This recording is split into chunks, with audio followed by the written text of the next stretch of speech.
Hey, this is Diane.Boerstler Henderson, and I am here to take you through a new system that I've been putting together over the last 13 years. And it's how to make them buy yours and even pay more for it. So, the thing is, shoppers' brains have moved the finish line, right? There's a new test your product has to pass to win the sale away from all those cheaply made products you're competing against and all those bigger ad budget competitors and name brands. So, it's time to engineer the superior product differentiation and positioning. Differentiation and positioning is key here, guys, and it's the new kind, not the traditional kind, that vaults you through the new shopper decision sequence, anchors your product as the one to get, and activates their undying trust to ignite their insatiable buy now sequence. So they buy yours instead of the cheap competition or instead of the people who have more ad money, right?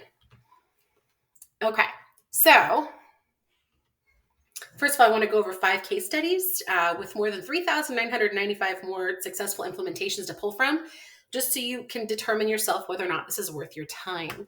Let me move this guy over here because I know we're all really busy. I'm a mama of 7 and an entrepreneur, full-time entrepreneur in multiple ways, and a teacher, trainer, consultant, strategist, all that fun stuff. And of course, a top 1% sales copywriter for Amazon and other online product places. So every training that I create has to pass these 3 bars. Okay. So it has to have action clarity so you can avoid time wasting tactics and focus on the biggest impact locations, right? Because we all have limited time. That's our only limited resource. So this should tell you what not to do, what to stop doing, and the precise next actions that move the needle even further, right? It's systemized to deliver maximum results in minimal time with minimal staff. So this is great for you if you have a staff, you can put this together and then have them execute it as part of the magic of this.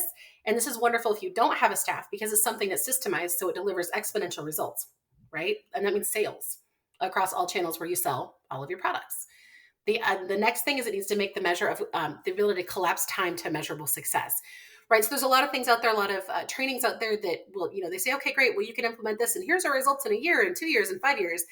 Every single thing that I put out there has to fit my own obsession with time management, which means that if I'm going to start putting action into it right now, it needs to pay me back in 30 to 90 days. The same thing goes for your product launches. Those should be paying you back within 30 to 90 days, both financially and intrinsically, right? And it also needs to leverage what you've created, the sales assets you've created, whether that's an Amazon listing or a sales funnel or product listings on your website or advertising and everything you did to take your product to market. You need to be able to leverage what you've already done exponentially to pay you back everywhere you sell it. So you're not starting from scratch, right? Because you've already done a lot of hard work, and that's not just the product sourcing side, that's everything, right? Every single thing that you've had to do to get this product launched. The third thing is, does it match my rocket mindset? And that means, does it help entrepreneurs take action consistently, overcome the belief, which is an arrogance, we already know everything, and alleviate the ignorance that they don't know what they don't know, right? So I'm always looking for that in my daily life because I was told once that's the ticket to $10 million a month income, and then someone else said it's $30 million a month income. And these are consultants who help people get there, who help businesses scale and get there. And those are the 3 big things. And so I need to make sure that this matches my rocket mindset, right? And so I believe with this training, I have knocked all of that out and it should help all of us. So case study number 1, I promise I'd race right into this. Dave, Aqua Bliss. I don't know. I'm sure if you sell on Amazon, you absolutely know the brand. Dave reached out to me because he was losing sales to poor positioning and differentiation. And the thing was, originally, his positioning and differentiation was fine, but it was based on having the most layers of filtration material. Okay. And what's in his layers is superior to what the competition sells. Right. And there are a couple other people who sell something very similar that have great products too. Right. So we already knew he had a superior product. We already knew that product delivered amazing results. We weren't starting from ground zero. The problem was that when his competitors started adding more layers of filtration material, customers automatically assumed that more layers meant a better experience, meant a better outcome. And so customers bought into the fact that they thought that mattered. And so we had to go in and reposition him. And the after results are that on that one product repositioning with that superior differentiation and positioning, he's doing 1.5 million a month. And that's just the first product we executed this with in his line. We've done a lot more with this whole line. Case study number 2 is Mike. Again, I was talking about collapsing time. Mike did 7 figures in 60 days. He wanted to go to a faster retirement. Before we worked together, Mike approached us with he was having a hard time with something a lot of you are having a hard time with, which is there are a lot of cheap competing products saturating the market at very low prices, and it's driving the price downwards. We call it the downward spiral, right? So he had previously had amazing sales. They had absolutely tanked in the toilet, and he couldn't figure out how to reignite those sales no matter what he did. And he tried hard. Mike is a really hard worker. So between both of his product lines, the natural pest repellents and the supplements, we decided to choose a couple of products and see how we could execute this. And after working this, conversions on just the first product we did this on increased from an average of 20% to over 45% in 30 days. And that's 30 days after relaunch, right? After that superior positioning and differentiation with those 10 mechanisms that I'm going to teach you today. And that positioned him for 7 figures within 60 days. So 30 days to more than double conversions and 60 days for him to scale to 7 figures. And of course, Dave's main goal was that he wanted to own his time again. He was burnt out, and now he does. So of course, he hired a team, which we all love doing. Case study number 3, Rachel wanted to be fully present with her kids. Okay. So before Rachel had tried all sorts of things, she is a brilliant woman. I absolutely love working with her. We've actually gotten to work on a couple nonprofit philanthropic kind of things. And because I have, let's like my bleeding heart side. I used to be a special ed teacher and a nonprofit director, right? So we've gone on to work on other things, but she really wanted more time with her kids. And it seemed like she was kind of stuck in this rat race where she created this job for herself. And so we kind of worked this magic, and I used what I'm teaching you to craft her what I call a hypnotic Amazon listing, right? Which is a product listing that behaves more like a sales page with higher conversions. The average conversions for a regular Amazon listing that's decent is 6%. My average conversions are 37%. So we kind of worked from that, and that 37% rate comes from these 10 mechanisms I'm going to teach you today. And the number one thing that she came away really happy with is she now spends her time enjoying her kids and taking them horseback riding and participating in competitions and all that fun stuff. Case study, I think we're on number 4. Yeah. Amanda is amazing. She's with Amanda Creation. She actually created the company. She started from scratch, making these crazy, amazing, super unique, super cute, Pinterest worthy, like graphics for birthday invitations and Mother's Day and things like that. Right. So she was already, before she worked with me, she was already doing pretty well for herself. She was pivoting from her own website, which is where she's trying to sell in direct traffic. And that's where we started together. And we did really well on that, to selling on Amazon, where there was a stronger, traffic, stronger demand existed. But the challenge that, we saw from day one, and this is before we positioned and differentiated for her, was that there were so many cheap competitors. I mean, can you imagine how many people are selling packages of birthday party invitations and selling packages of, so many things, like letters from Santa, all these different things, right? So with her mass market competition, because her mass market competition was far cheaper, both the bigger brands and the cheaper ones, we had to do some massive positioning, some massive differentiation, and create a lot of justification that her products were worth, her pack of 8 was worth $30 as opposed to the, $5 to $8 that her competitors were charging. She still really loves creating these Pinterest-worthy party invitation sets. She's expanded massively since that. And her number one result, beside the fact that she makes a lot of money doing this and has, been an inspiration to so many people who sell on Amazon, is that she is fully present with her kids. She does all kinds of things with her kids are really involved in band. She recently got a really large office for her expanded staff, which was so exciting because before she had her kids' high school friends working, printing in like their house, right? They got a bigger house thinking that would solve it. And then they had to expand even more. Who doesn't love that, right? And then after upgrading to that house, she gets to enjoy most of her day without having to worry about, how sales are. Things just keep going for her. And the thing is, even while sales slow down for other people, these people that I'm talking about, they don't see so slower sales nearly as much because of this positioning and the differentiation, these 10 mechanisms that, it took me 13 years to figure out what I was doing and when I was getting better results than everybody else when I was working on product sales copy, right? And the strategy side of it. It took me 13 years to come out of a mom fog because I have 7 kids. And then I suddenly woke up because people kept saying, how are you doing this? And I was like, how am I doing this? So that's, sorry to digress, but that's kind of where, this whole journey started like a year ago when people couldn't figure out what I was doing. And I honestly couldn't either. I had to reverse engineer, see what was different. I reviewed over 10,000 listings and online sales copy, for products to see like, what am I doing that is different than everybody else? Right. And then there's IR, who asked that his name not be mentioned directly, but we took him just recently. He's brand new. We just got these results in. It was 28,000 in 60 days. He's a brand new seller. He's a dad. He sells a highly commoditized product, but he was referred by one of my favorite long-term clients. who like won the competition for the second highest grossing product last year on Amazon. I'm not going to mention any names, but he's one of my absolute favorites. And he refers people that he really likes to me because he doesn't want them to get stuck, right? He wants them to start off well and then to soar well. And he's kind of taken him under his wing. Okay. So he didn't really have to think ahead about how to win. He was told what he needed to do to win.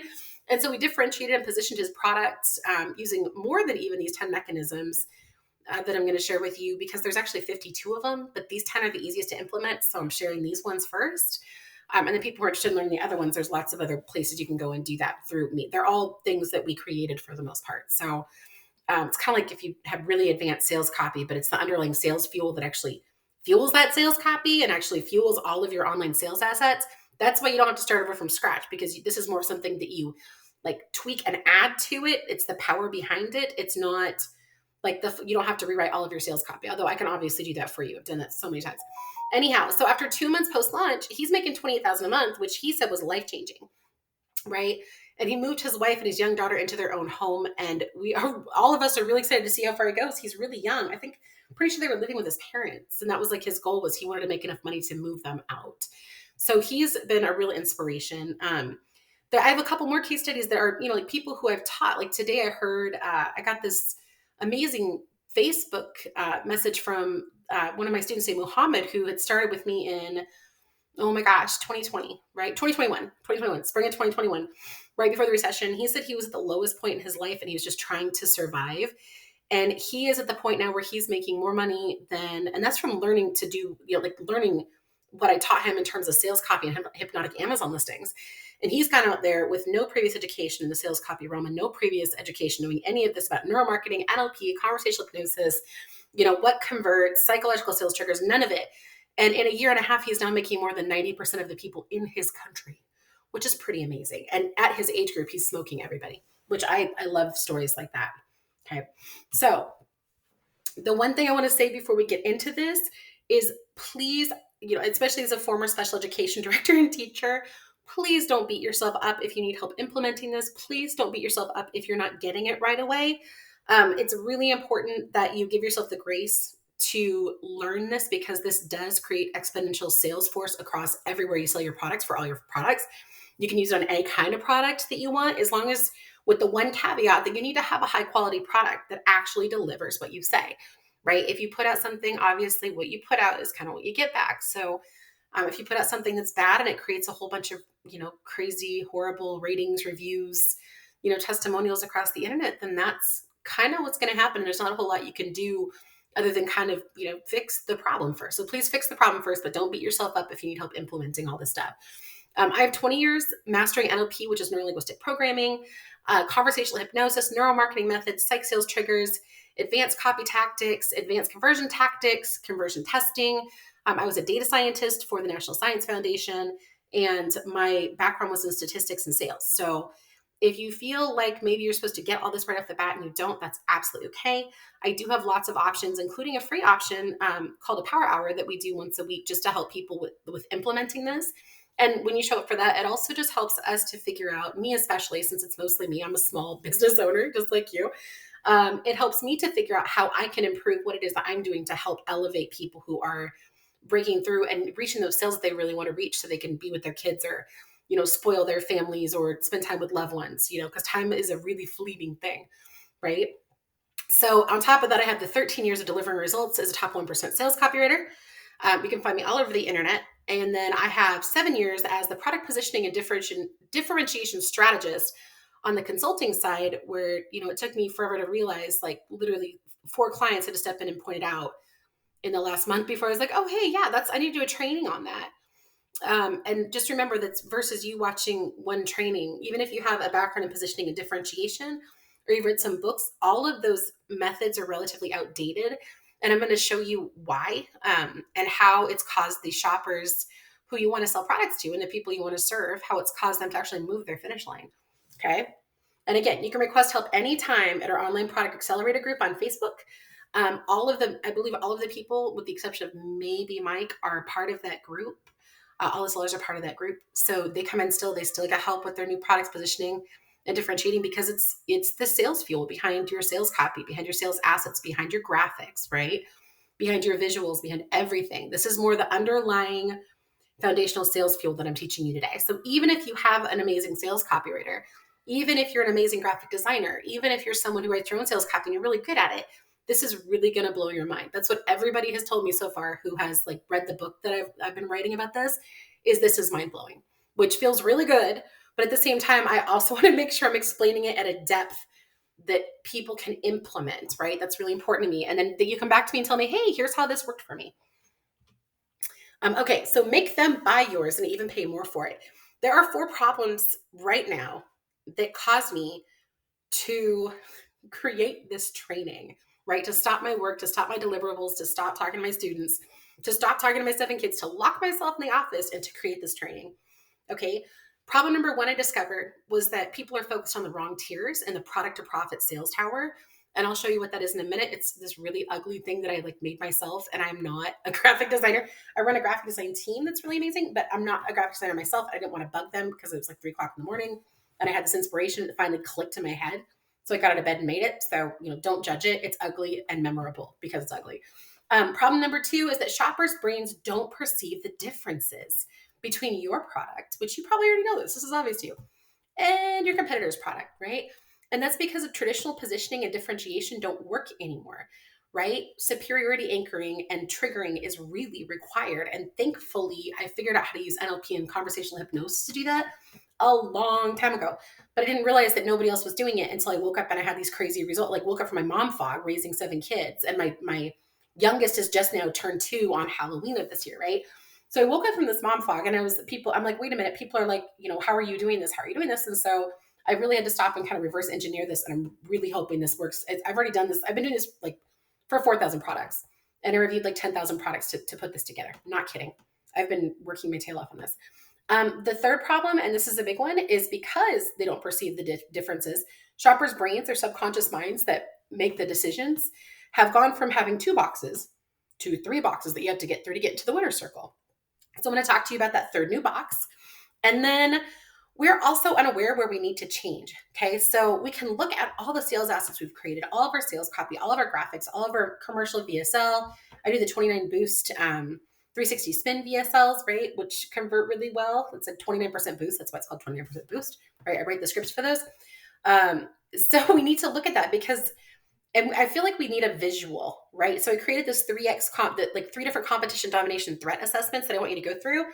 And you're gonna need either like colored pens or you're gonna need colored highlighters or some kind of way to identify this because it creates a visual depiction of where shoppers' perception is that your product is the same as your competitor's product, right? And once you overcome this, once you get rid of that, once you anchor in the superiority and you anchor in that differentiation into customers' minds, not only can they not go back, not only can they go to, like, they can't go to another product and feel like that product is superior. 1, super important because you want them to buy yours. So even if they keep shopping, they can't find anything like this. And, Hoover does this with like sucking up a bowling ball, right? Like their vortex force, right? That's one of the 10 mechanisms that you can use. And I'll show you how to use it.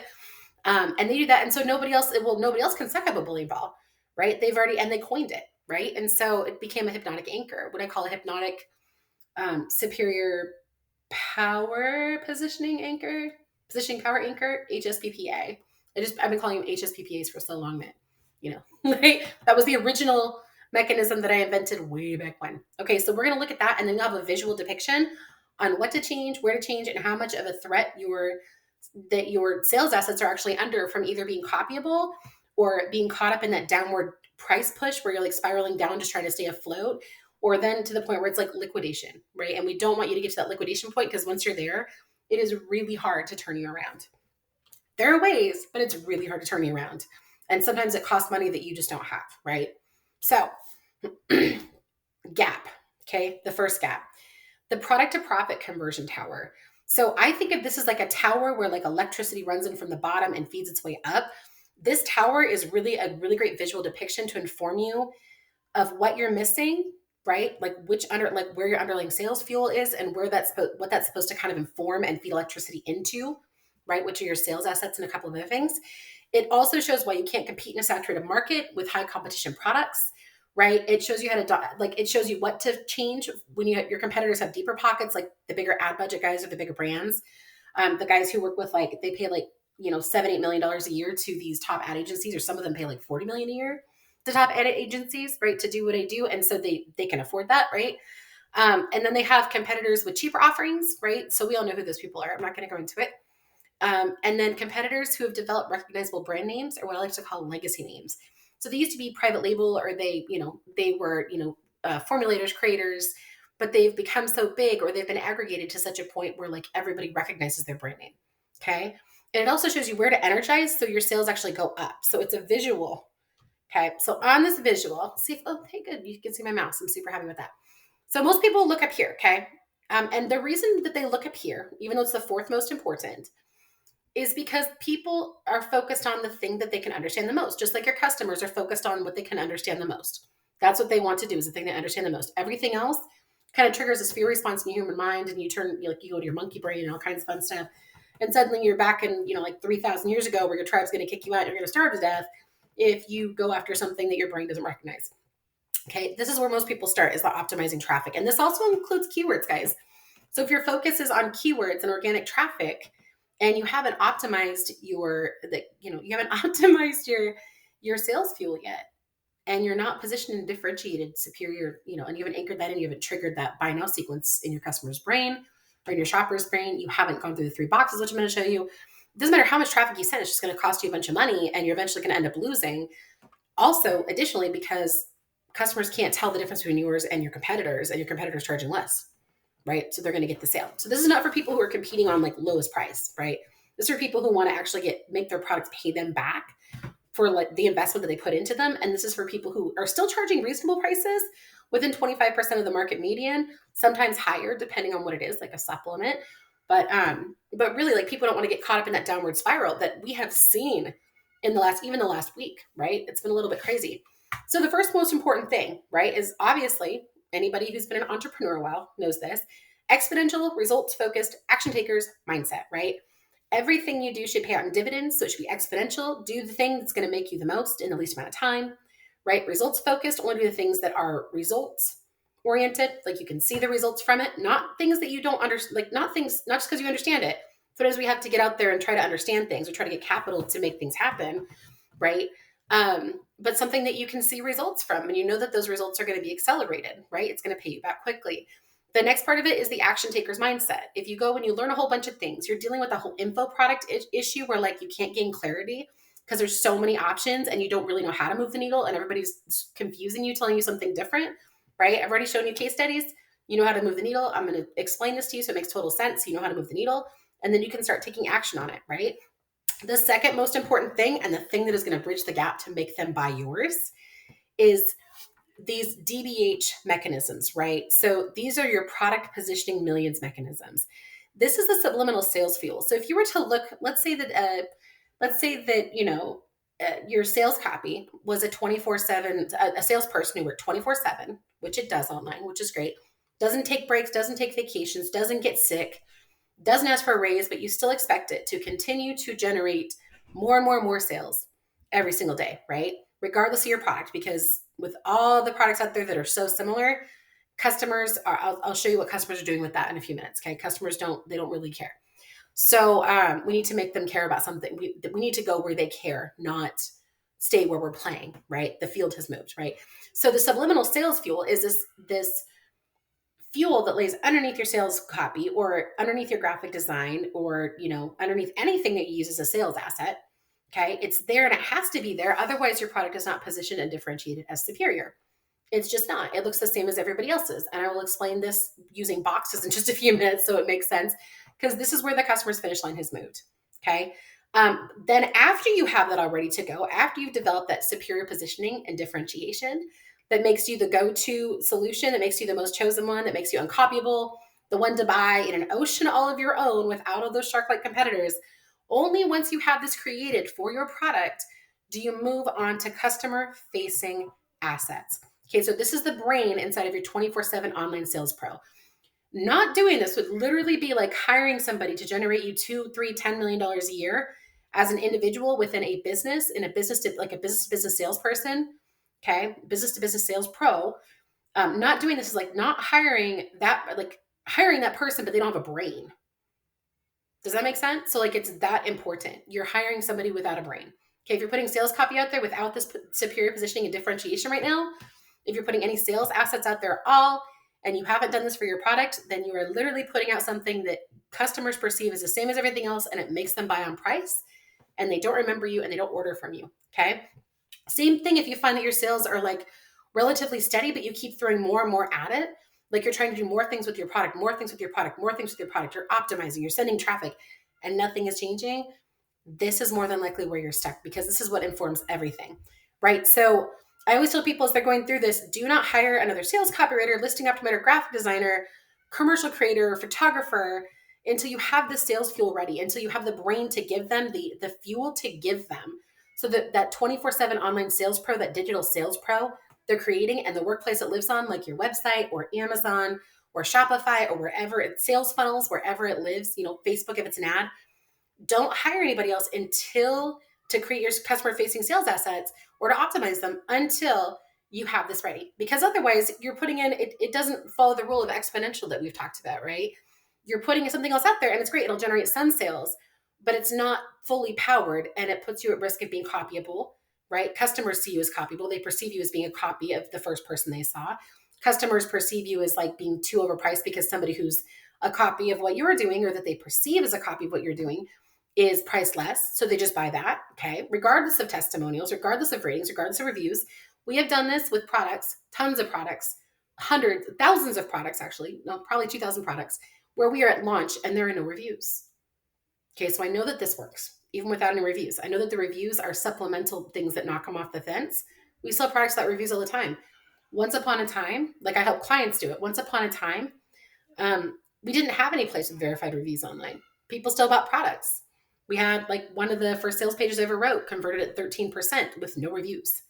It was a brand new product. That was naughty. I didn't know back then. I needed to check and see if clients had reviews, but it worked, and it seriously accelerated his sales because he was trying to sell it for $9 and he was at a 0.5% average website sales page conversion rate.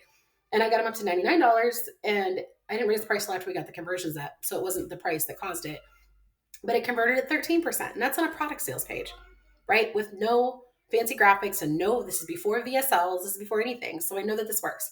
So after you've created this, you've bridged the gap, right? So customers can instantly understand, anchor, and trigger, right? What it is they need to purchase your product, right? They see you as superior. You've anchored that in. They understand the difference. You've anchored that in. You've triggered that within their minds. Okay. And then you infuse it, right, to create exponential results into all of your customer facing sales assets for that product. Okay. And then you have like the fuel that actually fuels that, right? That includes your words, graphics, and videos. And then once you've done that, then you can start optimizing traffic, which is finding the people, the shoppers who are actually going to come buy your product. Otherwise, you've got like a downward push, right? You spend all this money on traffic, right? And just as a caveat, keywords, okay, are important, but they're like 2% important, right? We have clients who have no keywords in their listings on Amazon and who are not using keywords on any of their sales pages because they can't. For example, we have a supplement where you can't use any of those keywords or you're going to be, your listing gets suppressed and you can't, so they can advertise for them, but they can't use them in their listing. They're already ranking for them, right?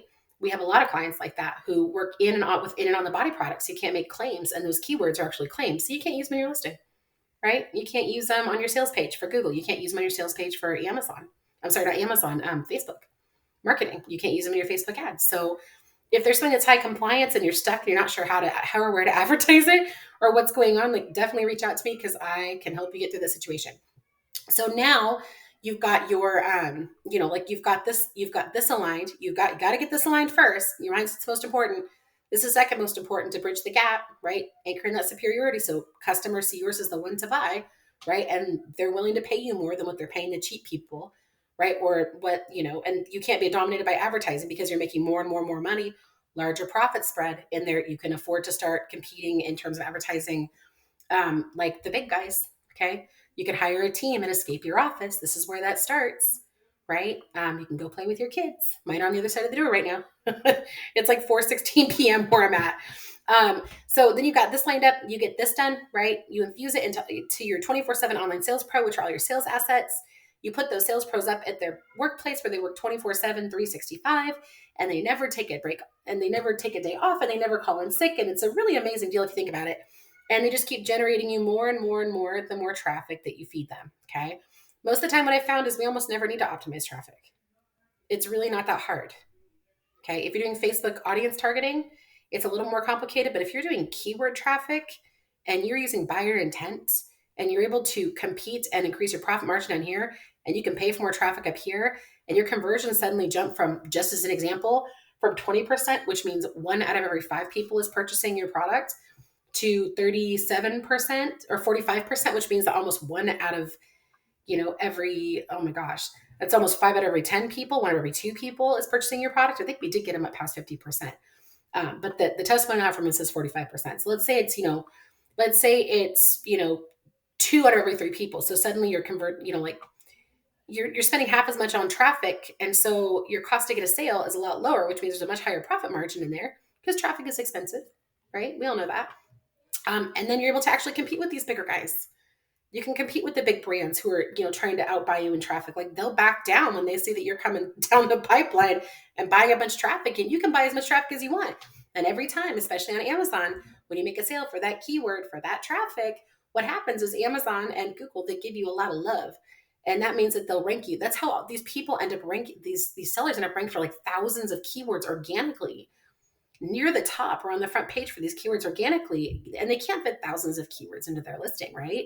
It just doesn't happen. They can't fit. I mean, you might be able to fit thousands on a sales page. You certainly can't fit thousands in the back end, right? I think I did a competition once, and I won the competition because I wanted to see who could fit the most keywords into organic spaces, and I had 133, which is pretty crazy. So, but just, if you don't get sales for them, it really doesn't count. It doesn't matter, right? That's not how the bots work anymore. And really, we're trying to get customers to pay us money, right? So we can pay our bills and bless other people and support our families and spoil them every once in a while or a lot, right? And elevate our own lives, right? So we need to focus on sales. Okay. So that's just my spiel on keywords. So that's the first problem is people don't really know where to focus. Everybody's focusing on sales assets and traffic, and they don't realize that the underlying fuel is missing. Okay. And that's where those 10 mechanisms I'm going to teach you come in. So the second gap, your real competition, is that the shopper's brain has moved the finish line. Okay. And this is going to make total sense in a second. So there's this thing called a customer action scale, right? And for years, sales copywriters and marketing directors have been talking about problem unaware and problem aware and solution aware, right? So just a brief overview, problem unaware, your shoppers out there, they're researching their symptoms and they realize they have a problem. Okay. They figure this out through things like blog articles, advertorials, articles, how-tos, all that fun stuff. They know they have the problem. Now they know they're problem aware. Okay. They move on to step 2.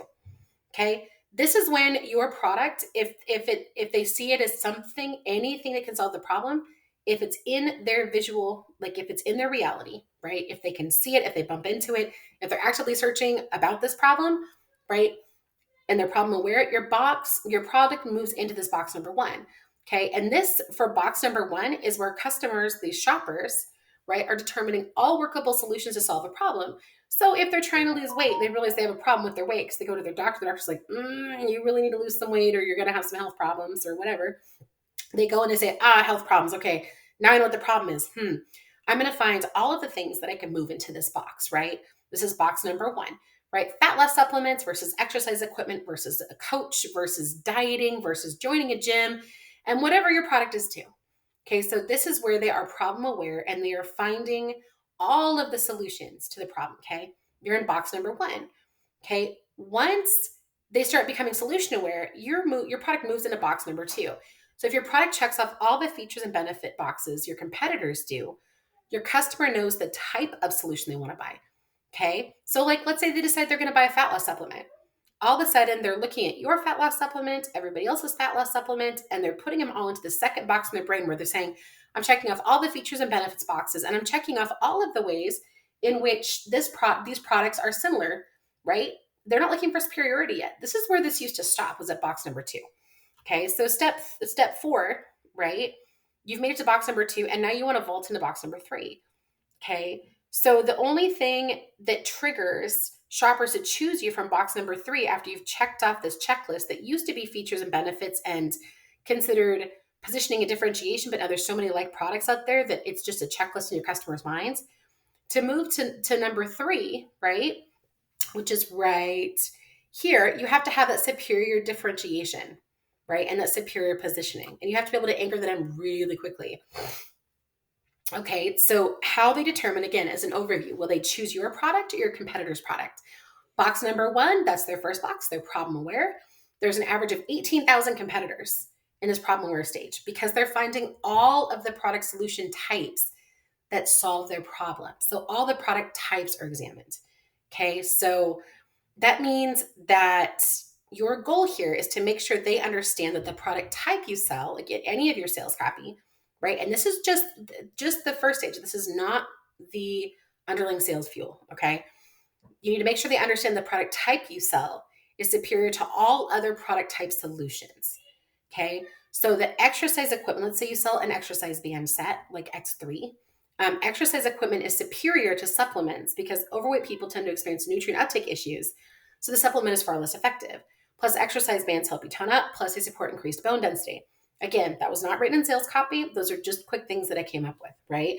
So whatever product type you have, you need to make sure that if it's a supplement, you say the same thing about supplements. You find ways to juxtaposition it against all other product types, all other solutions for what they are able to use to solve their problem.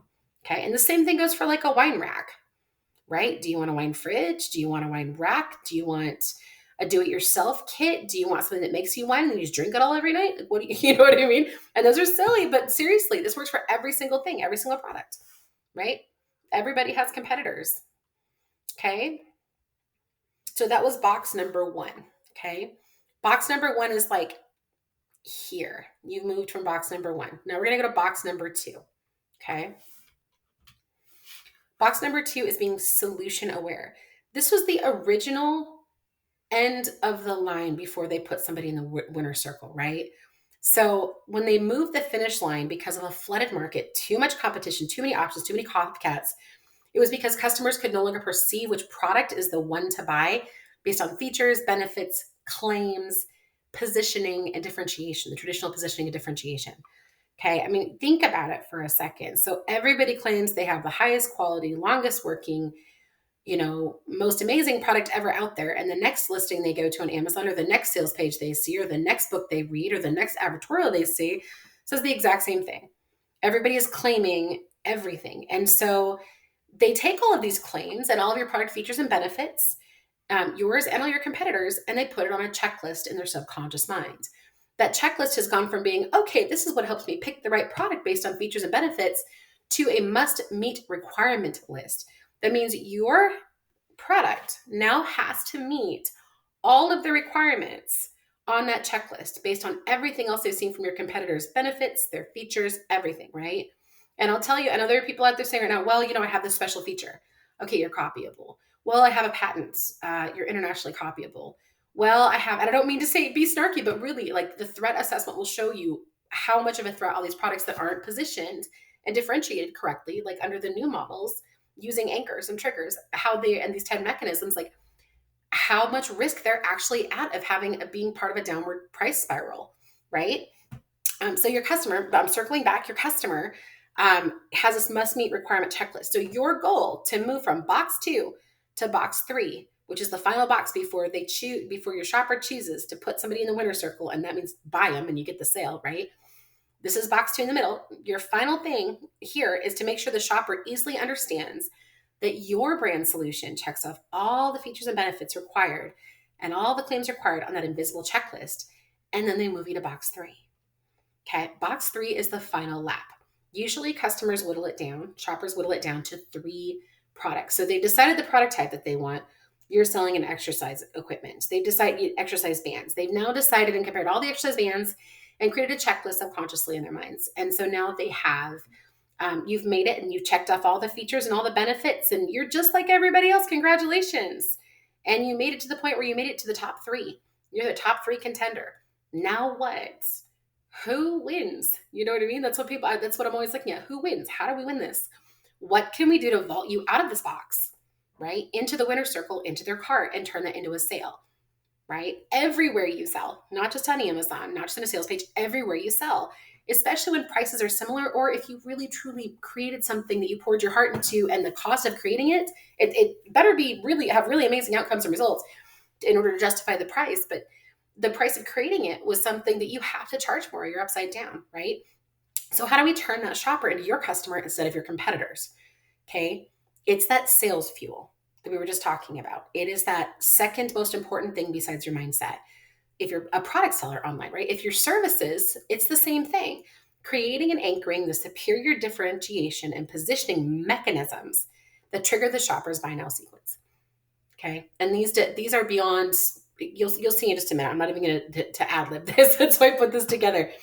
Okay, so the things stopping you from vaulting out of box 3 into the winner circle, and the things you should stop doing right now, if you want to continue to compete with all of the competition out there, is to work really hard at stop being copyable. Right? Make sure that you're doing everything you can to create superior differentiation and positioning, so customers realize right away that they want to be your customer, not just a shopper who learned about a cool product. Right? That's called lost traffic dollars. Right? That increases your it lowers your ROAS, and it, messes with your tacos and all those other fun ad terms we like to toss out there. Stop being price deflatable. And we talked about how to do that, because shoppers who choose your competitors' lower price products only do that for the most part because they can't tell why yours is superior. And when they can't tell why yours is superior, you've lost a customer. And if you think about the conversion rate boost that we generate doing this, if you're looking at, well, someone's going from an average of 6% to going to 37%, that's like fewer than 1 out of every 5 buying, and that costs like $5 if it's $1 per click, to like, oh my goodness, that's more than 1 out of every 3 buying. So you've now made $2 more per product, which if you're selling 100 products a month is $200 more, which doesn't sound like a lot, but that $2 helps you create even more sales. If you take that $2 and reinvest it, sorry, give me a second here. That's the kids' school. They're home. I'll call the school back. So if you take that $2, that $2 difference, right? This is not, you're making $2 now. This is you're saving $2 per sale. Okay. If you take that $2 difference and you reinvest it, then you are creating exponential sales just on one site. I mean, it's absolutely crazy, right? And so you have to stop being price deflatable to get there, so that customers choose yours, and you're literally, like, I always feel like it sounds like it's mean to say, and I don't mean to be mean, but if you're not doing this, you're literally sending your competitors sales, right? And that really hurts, because sometimes we just feel really stuck, and it's like, well, like, product sellers feel really stuck, and I've heard this all the time. You feel like you can't figure out what's making customers bounce off your page, or you feel like you can't figure out why customers are choosing somebody else on Amazon. And then you go and you think, well, it must be price, and you go and you find out that it's the person charging more than you. And it's like, oof. And of course, there's always going to be the people who buy the cheapest possible thing possible. Those aren't our customers. It's not, we don't do cheap, right? We do like high value products and that deliver amazing results in highly competitive, saturated markets. And we help those people win, become like one of the go-tos, right? That's what we do. And so the next thing you need to do is stop creating this marketing rich, profit poor situation. You've probably heard this, like the analogy of like, house rich and like money poor, right? So the more competition you have means more money for marketing. And that means that your return on advertising spending, your tacos, are going to continue to, like, you're going to keep having to spend more and more and more for advertising. And then eventually the people who have the money saved aside, or the people who have the deepest pockets, the investors backing them, the people who are aggregated, they will be able to squeeze you out, which really stinks, because my guess is, considering most of the amazing sellers that I work with, that you created something because you really wanted to help people and you really cared about the results it delivered. Even if it's a wine rack, it makes people feel good about themselves, helps them feel good, entertaining, whether it's that or whether or not it's a supplement that's truly life-saving, or an inner on the body product, or a children's book, or anything. And my guess is that you created it because you weren't just looking at the profit margins. Well, you have to look at the profit margins so you don't go upside down. But you chose something that you feel really proud of, right? So we don't want you to walk around feeling really proud about being poor because you have to spend all of your money on marketing. Okay. So we're going to look at how we can surround all of your customer facing sales assets, anything with sales copy, anything with graphics, anything with, videos that sell your product, anything, with like a 30-foot tall, 3-foot thick steel wall. Okay. So what I want you to remember, and we're going to do that in just a second with the domination threat assessment. Okay. What I want you to remember first is that this is not your fault. I have an extensive background in neuromarketing and in neuroscience. And statistics, so I can tell where the customer moved the finish line. So if this is a new revelation to you, please don't beat yourself up over it. I want you to walk away from this feeling good and empowered and inspired that like you can make this work, right? That you're not going to be another one of those products that drops off Amazon or that, turned out to be a failure, right? Your online sales assets are stopping short because like before they win the race, they're stopping that box too. You have to create that superior positioning and differentiation so they can actually win the race against all these other competing products, which a lot of times, honestly, are not really good products anyway. They're going to, if you feel guilty about it, just remember that these cheap ones they're going to get themselves knocked off anyway because of the results that they deliver. And they can't sell forever without delivering amazing results, right? I know that. I've been doing this for 13 years and apparently most people are done within a year. And so I'm like 13 times, like I've lasted 13 times longer in this market by myself through like we're going into it. I think we're going into another recession or something like that. There's definitely a decline in product sales, but I've lasted through at least 2 recessions, including the Great Recession, right? So I totally get it. Your brain, like this is kind of a hard one. Your brain needs to unlearn the things you've been told about traditional positioning and differentiation, right? And this domination threat assessment will really help explain how to do that and how to use neuroelasticity to shift that. It's not going to take anything but, coloring. Let's do some coloring. Sounds like fun, right? Everybody needs a break sometimes. And then you need to take action-based steps based on where the finish line is now, right? So the finish line is past box 3, past its superior differentiation, and past that, so anchoring in the superior positioning, right? So are you guys ready for your next steps? My kids would love this. They're not in here right now. So we have a competitor domination threat assessment, and I worked really hard to figure out how I could create you guys something that like provide something that was going to be able to help you visually see where you needed to change what you're doing, where you should shift your sales fuel from away from the traditional model of positioning and differentiation that makes customers perceive you like everybody else, like a copycat, so they all have to decide on price, right? And into that space where like, okay, great, this is obviously the superior solution. And once I show you these 10 mechanisms, you're going to go through the top performers in terms of products and you're going to see that they're doing this, right? Like just so you know. So, but this should help you see like where to start. Okay.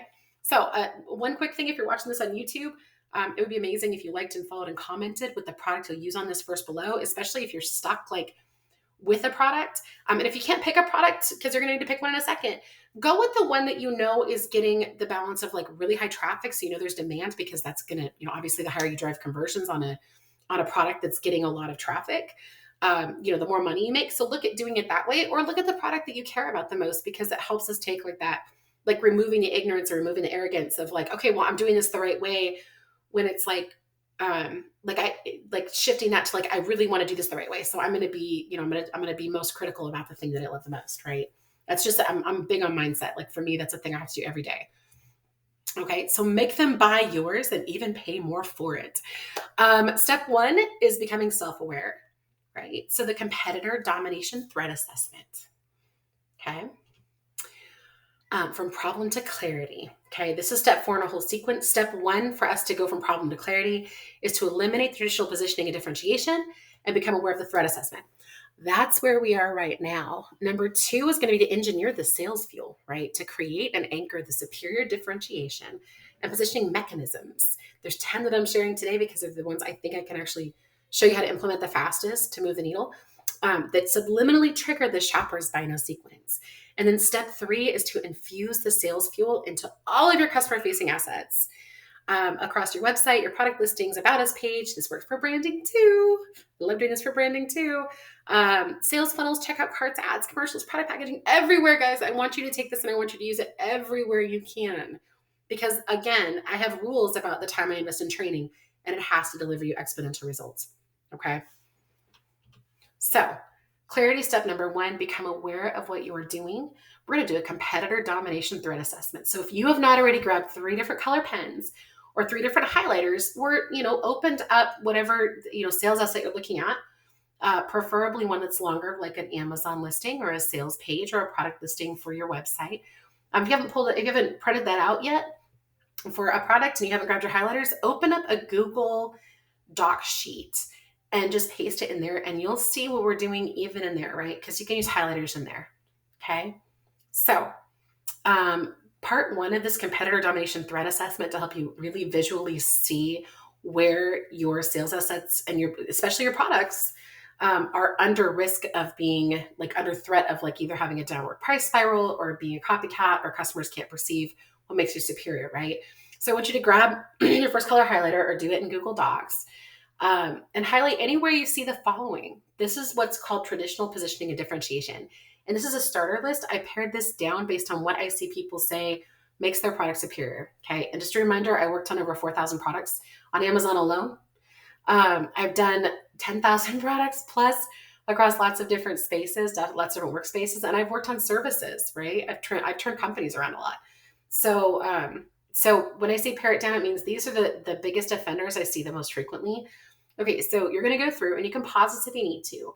And you can have access to this in the group if you need to slow it down. But what you're going to do when you take your next step is you're going to go through and you're going to highlight anything that says or talks about that your product is the highest quality, premium quality, any kind of quality reference, longest lasting, any kind of durability or lifetime reference, right?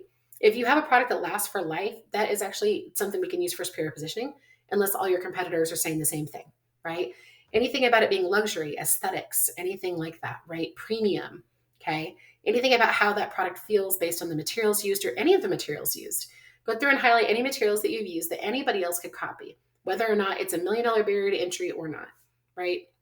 If you haven't used those to create superior positioning using these mechanisms, and some of them you might have, some of you guys already have some of this, right? If you haven't used this though, then you need to highlight it. The process that's used in your creation or formulation, if anybody can copy it, right? If you even know where it is, if your formulator knows what it is, highlight that. That it's easy to use, easiest to use, easy to assemble, easiest to assemble. That it tastes good, that it tastes great, that it's the tastiest. That if it's a supplement, that it's easy to swallow, right? I think we already did longest lasting. So most durable. If you're talking about how it's the most durable without actually anchoring that in somehow, and I'll show you how to anchor it in, highlight it. How many come in a pack? So you're like, I sell 3 because someone else sells 2. Okay, well, tomorrow someone can start selling 4, right? Or 6, or somebody else, who's selling from a foreign country who can do something really cheap can sell 10 of them and ship them over, right? People stop caring about how fast things get there when they start seeing another price that's dramatically, they can reason with themselves when they see a much lower price and say, I can wait an extra 3 days for it to get here, right? We're talking about FBM products or products that are shipped in from foreign countries or 3PLs, okay? So if it combines different things that have never been combined before, you're at the ultimate risk, because the second somebody sees on a software that combining those 2 things is, making you sales, then they're going to do the exact same thing.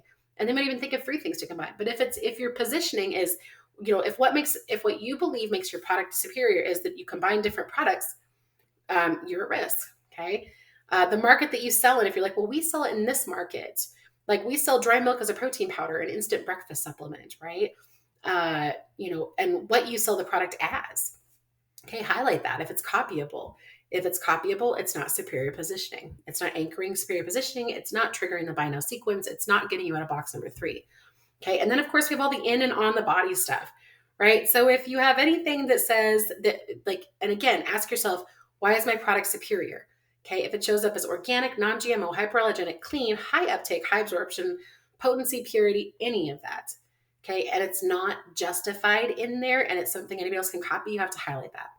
Okay. So by now, when I go through and do this for clients and for my students and kind of walk them through just this first part, because there's 3 parts to this global threat assessment, or to this competitor domination threat assessment, right?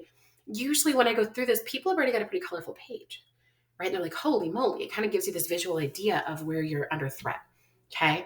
Second part is the results and claims threat assessment. So I want you to grab a different highlighter color or change your highlighter in Google Docs. And I want you to highlight any claim that any competitor can make about the results their product delivers. Are you saying that's the fastest? Are you giving a specific timeline? Can the competitor beat that, or can somebody else copy that, right? What about the affordability? What about, value? What about has more pieces? Okay. I'm like I mentioned, I took a listing Amazon listing and a client sales page, but the listing alone I took to $1.5 million from being smoked because everybody else around them was saying, we have more of this thing. It's the best value because you get this. Nope. That's not superior positioning. Everybody's claiming it. We can't use it. The loss or a gain a shopper will experience, if that matches what what any of your competitors saying, your top competitors, then that is putting you at severe risk, right? You need to develop the superior positioning and differentiation. Can your competitor's product do the same thing from a customer's perception, right? Can it deliver them the same results? Can it deliver them the same outcomes? Can it do that from a customer's perception? And then take a look at, are they charging more or less for it, right? No matter what, it gets highlighted. This one is what clients and students, the people, especially the people I do strategic consulting with for this, where I create this like master command blueprint that they can launch out and hand off to all their sales asset creators, and they can just kind of like multi-populate the earth with a million more sales, right? This one is the scariest because this is when everybody's worried about at night right now, and nobody wants to think about. So get the third color highlighter. Look at everything that is not highlighted currently, okay? It might be colorful by now. You might have already done an amazing job, but it might be pretty colorful, okay? What has no one else figured out how to copy yet that you've used as positioning or a claim, or to claim as their own product differentiation yet? Okay. I want you to copy this. I want you to not copy this. I'm sorry. I want you to highlight those. I heard my toddler yelling mom on the other side of the door. I think he wants popcorn. Sorry. So and then I want you to ask yourself if this is your positioning and your differentiation right now, and somebody else can figure out that you're claiming this and they can copy it, and people do it all the time, right? Is the barrier to them copying it really that high? If you consider that everybody can get a hold of aggregators and investors, and they can say, hey, this person's doing, $50,000 a month on their Amazon listing, or they're doing $100,000 a month off their sales page. And, we're getting this data from places like What Runs Where. And hey, investor, you want to give me the 10% I need to get somebody in here to get this product in here and get somebody in there to position it as superior. We're just going to copy this other person, and that's how we're going to position as superior. We're going to charge $1 less, and we're going to steal all their sales, and then they can't compete with advertising. Literally, that is happening every single day. So is the barrier to them copying it really that high? If you were able to create it, other people can create it too, right? And that's the hard thing. That's the arrogance, the ignorance, right? I have to hit myself with that every single day. Is this truly unique? Yes. Is this truly valuable? Yes. Is this copyable? What I'm doing? No.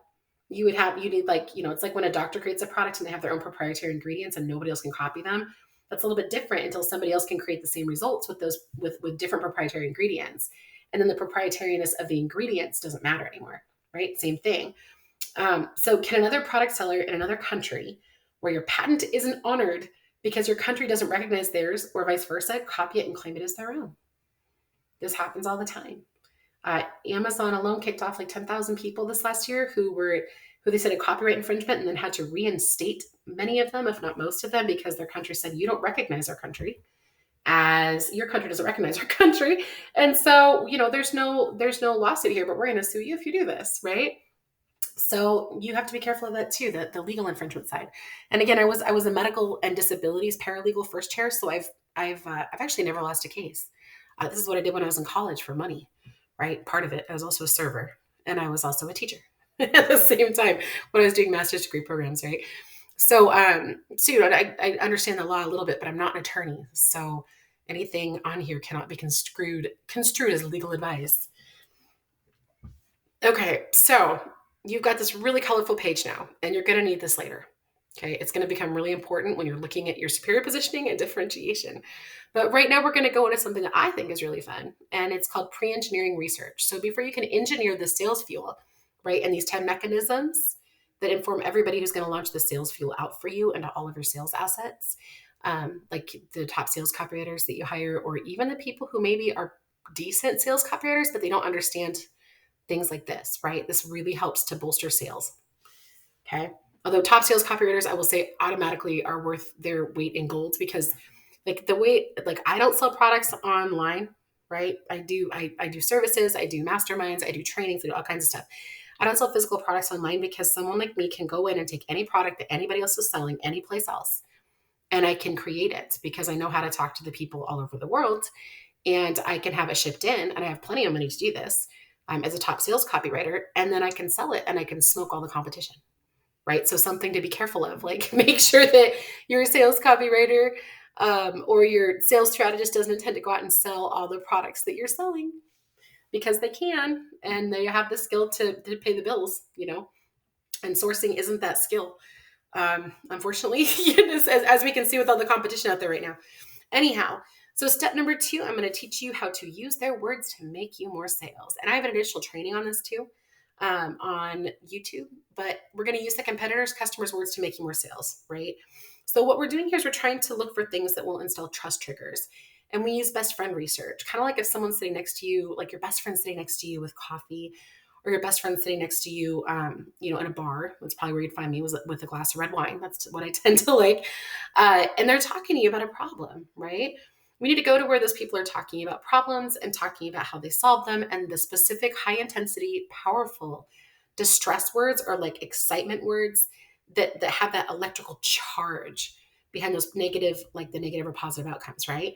You can go find these on Facebook groups where people are solving a problem that involves your product. And again, this does apply to everything from supplements to fashion to, workout stuff to you name it. Like I said, I just launched a commodity stock 2 months ago that already did $28,000.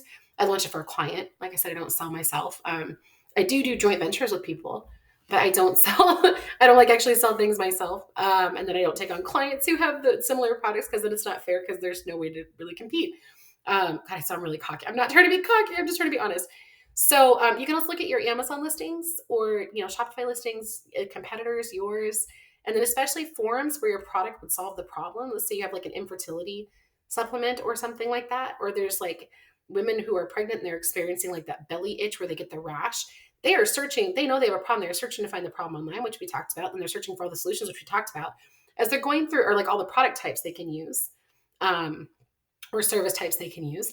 And as they're going through this, they're on places like Quora, and they're on places like forums on blogs and things like that. And they are commenting and asking for help. And you can see in their words, if you start writing down the different words that they're using, the intensity, not only can you use those words to make you more sales for your own products, but you can also see that they're like, people are like, they're using a lot of the same words, right? So you can make a checklist in a way, or you can make, like, I use an Excel spreadsheet. Okay. And if you've gone through my Hypnotic Amazon listing training, the 2022 version, I believe it's below the video. So you can go and check that out too if you want to. Okay. But it's called hot button research there. And we're using it here more as like best friend research to create trust triggers. Okay. So after you've gone through and done that, which you can do, you can pause the video and do that now, or you can come back and do that. We're going to go through belief craft state change. Okay. And this is an advanced form of neurolinguistic programming. It's also kind of embedded in neuromarketing. And we're looking for transformation research. And to do that, we go through the logical levels for the person buying your product. Okay. This is not, and you can use the same forums, right? So every single person has 5 logical levels, okay, from which they run their meta programs in their head, and they make all decisions. All of these decisions they make are based on their higher power, their identity, their beliefs, their capabilities, and their environment. The bottom 2, capabilities and environment, usually focus more on why a product won't work because they can't make it work, because of who they are or what's in their environment or what they're capable of. With the higher power one, these are more like going towards people. They haven't become skeptical yet, and they want to figure out, what do we believe is possible, right? So this is your believability ceiling. So like if someone doesn't believe, if you're selling a weight loss product and someone, or a weight loss solution of any kind, or a financial solution, or whatever it is that you are out there changing the world with, right? One product at a time. If you are like finding that everybody else online is saying it's impossible to lose 30 pounds in a month, right? Which I have actually done using the carnivore diet. Not kidding. And I feel so much better anyhow. So if that's your shopper's believability ceiling, like you need to know that so you don't cross it. You can have extraordinary results, but you can't have unbelievable results, right? So like when I do the math in front of people and show them, here are all the products that I have created, or here's all the products that I've helped launch. And then I say, okay, here's how much money they're making per month. Awesome. Okay. Now multiply that over this many months because it's how long these have been selling. Okay. Awesome. And then I show them figures like that actually are bigger than some government's economies, because these are lifetime value things that we do, right? This generates income for as long as the product is online and it's selling, right? And I show them things like like the other day I did it with somebody and it was, this still blows my mind, right? The mathematical calculations was over my lifetime of doing this. This is over my whole lifetime of doing this, right? This is not like right now. I have generated over $18,726,000 in sales. And that's for lots of different companies and lots of different products. But what that doesn't mean is that that's over 13 years, people. So like when you say things like that, it's like, okay, great. So, last year, I think the last time I, really looked at it, I was generating like $220 million a year. Right. And I just looked at it again recently and I was thinking, well, I must still be at like 5 billion because it sounds ridiculous to break past that. But it's really math, 4,000 products generating an average of $30,000 a month. And like I said, a lot of mine, like 30,000 is kind of the low of where I go, right?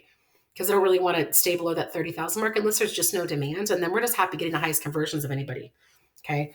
So you're looking at that believability, right? So people are like, there's no way you generated that much. Do the math. Okay. Even if you say an average of $30,000 per product, 4,000 products, and that's not all that I've done the sales fuel for and sales copy for. Okay. There's been a lot more people who have taken trainings who then use this and what I've taught them to go out and make more money. So just with the 4,000 products that I have personally helped strategically consult for, write sales copy for, if you multiply, you can even take out your calculator. If you go and you multiply like $30,000 a month times 4,000 times 13, or even 4,000 times a much lower number, right? Because I'm sure some products have fallen off. It's in the billions. But people still have that believability ceiling. They're like, there's no way you generated billions of dollars because Jeff Bezos has this much money. I didn't say I made that much money. I said I made over 4,000 families or 4,000 products that much money. Okay. So, but there's still a believability ceiling. You can work math in there to make it more believable, but it's common sense when you take, $30,000 per month average per product. And that's like my low. And then you say, okay, well, I know that I stopped counting the number of products I've helped launch at this. And I know I'm not counting my students. And I'm not counting the people who've taken my trainings and used it and come back and give me testimonials. And I'm not counting all of this. It's really easy to see it's in the billions because it's just simple math, right? A lot of other sales copywriters, if they did it, they could probably say the same thing because they're just not doing the math, or they're relatively new, or they just don't get the same results. And they also don't do the strategy side like I do, right? So this positioning and differentiation with the NLP, conversational hypnosis, this is really what's been making the difference, creating these anchors and these triggers, okay? Engineering them and then kind of unleashing them everywhere, right? So if you go from higher power and you'd say, what do they believe is possible? What kind of outcome do they believe is possible with any product, including my product? That's your believability ceiling, right? You don't want to cross that without massive justification that you hope they're going to read. So if you don't think they're going to read it, don't try to use math to justify it, okay? Identity, who do they see themselves as now? Who do they want to be after using the product? Who do they want to be, okay? Like, how do they want people to see them? What kind of person they want to be? How do they see themselves in their mind's eye? And we kind of have to know that so we can paint that picture and do that identity shift, right? Thank you. I'm recording a training for people, honey. I'll be out in a few minutes. No, that's okay. I thought I told everybody. Sorry, guys. Beliefs. What do they believe holds them back? What do they What do they believe about themselves? What do they believe about what works and what doesn't when it comes to your product? What do they believe will happen if they use their product? And then what about the skeptical, like the secret level 5, right? That are the skeptical people. What do those people believe? They believe nothing's ever going to work. If we come from the absolute low level of nothing's ever going to work, but they're still out hunting for a solution, there's that glimmer of hope, and you have to work really hard to use anchors like this to overcome their skepticism. And you're going to use all this. So make sure that you to create these. So make sure you write all this down. Capabilities. Where do they think they will fall short? What do they think is wrong with them that will make your product not work for them? Same thing if you're selling a service, right? This is mainly for products today, but I do this with services too. How does your product overcome that? Okay. And how can you think of ways that they can borrow your success? And I'll show you a way they can do that you can anchor that success in just a few minutes. So their subconscious mind's borrowing it. But first you need to know, where do they think they'll fall short, right? Think about it from your perspective. Ask your friends who have the problem that your product solves.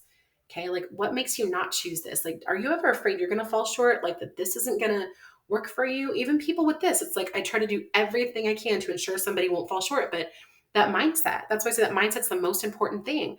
Because if you go out and you think that you're going to fall short, then you feel you're going to fall short and you believe you're going to fall short. You take actions like you're going to fall short, you're going to fall short. It's just that, subconscious to physiology side of things, right? Environment. What's going on in their environment that means they will fall short? Like me, I'm trying to record a training video because I really want to get this out, and I've worked really hard on this. And I'm like, it's kind of like, get off of the horse and do this already because you've been working on this for over a year. Like, get this out to people. And perfectionism issues, right? Like, I want it to be perfect, and it's not going. It's never going to be perfect, right? What's going on in their environment that means they will fall short, right? Are they a perfectionist? Do they have kids knocking on their door? Like, hi, mom, dinner's ready. It smells amazing, by the way. Like, dinner smells amazing, but I'm going to finish this with you guys.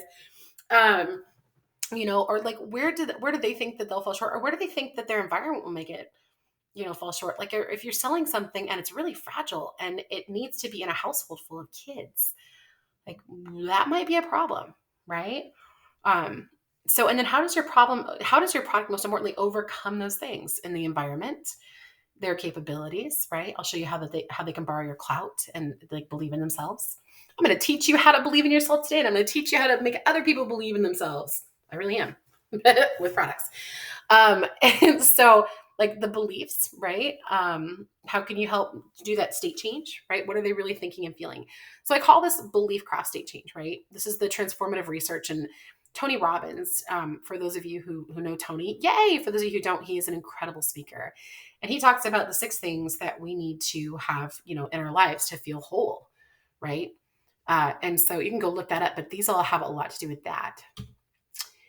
So step 3, we are going to engineer the 10 covert DBH mechanisms that anchor superiority, trigger the by-mind sequence, and ignite that box 3 vault to the win.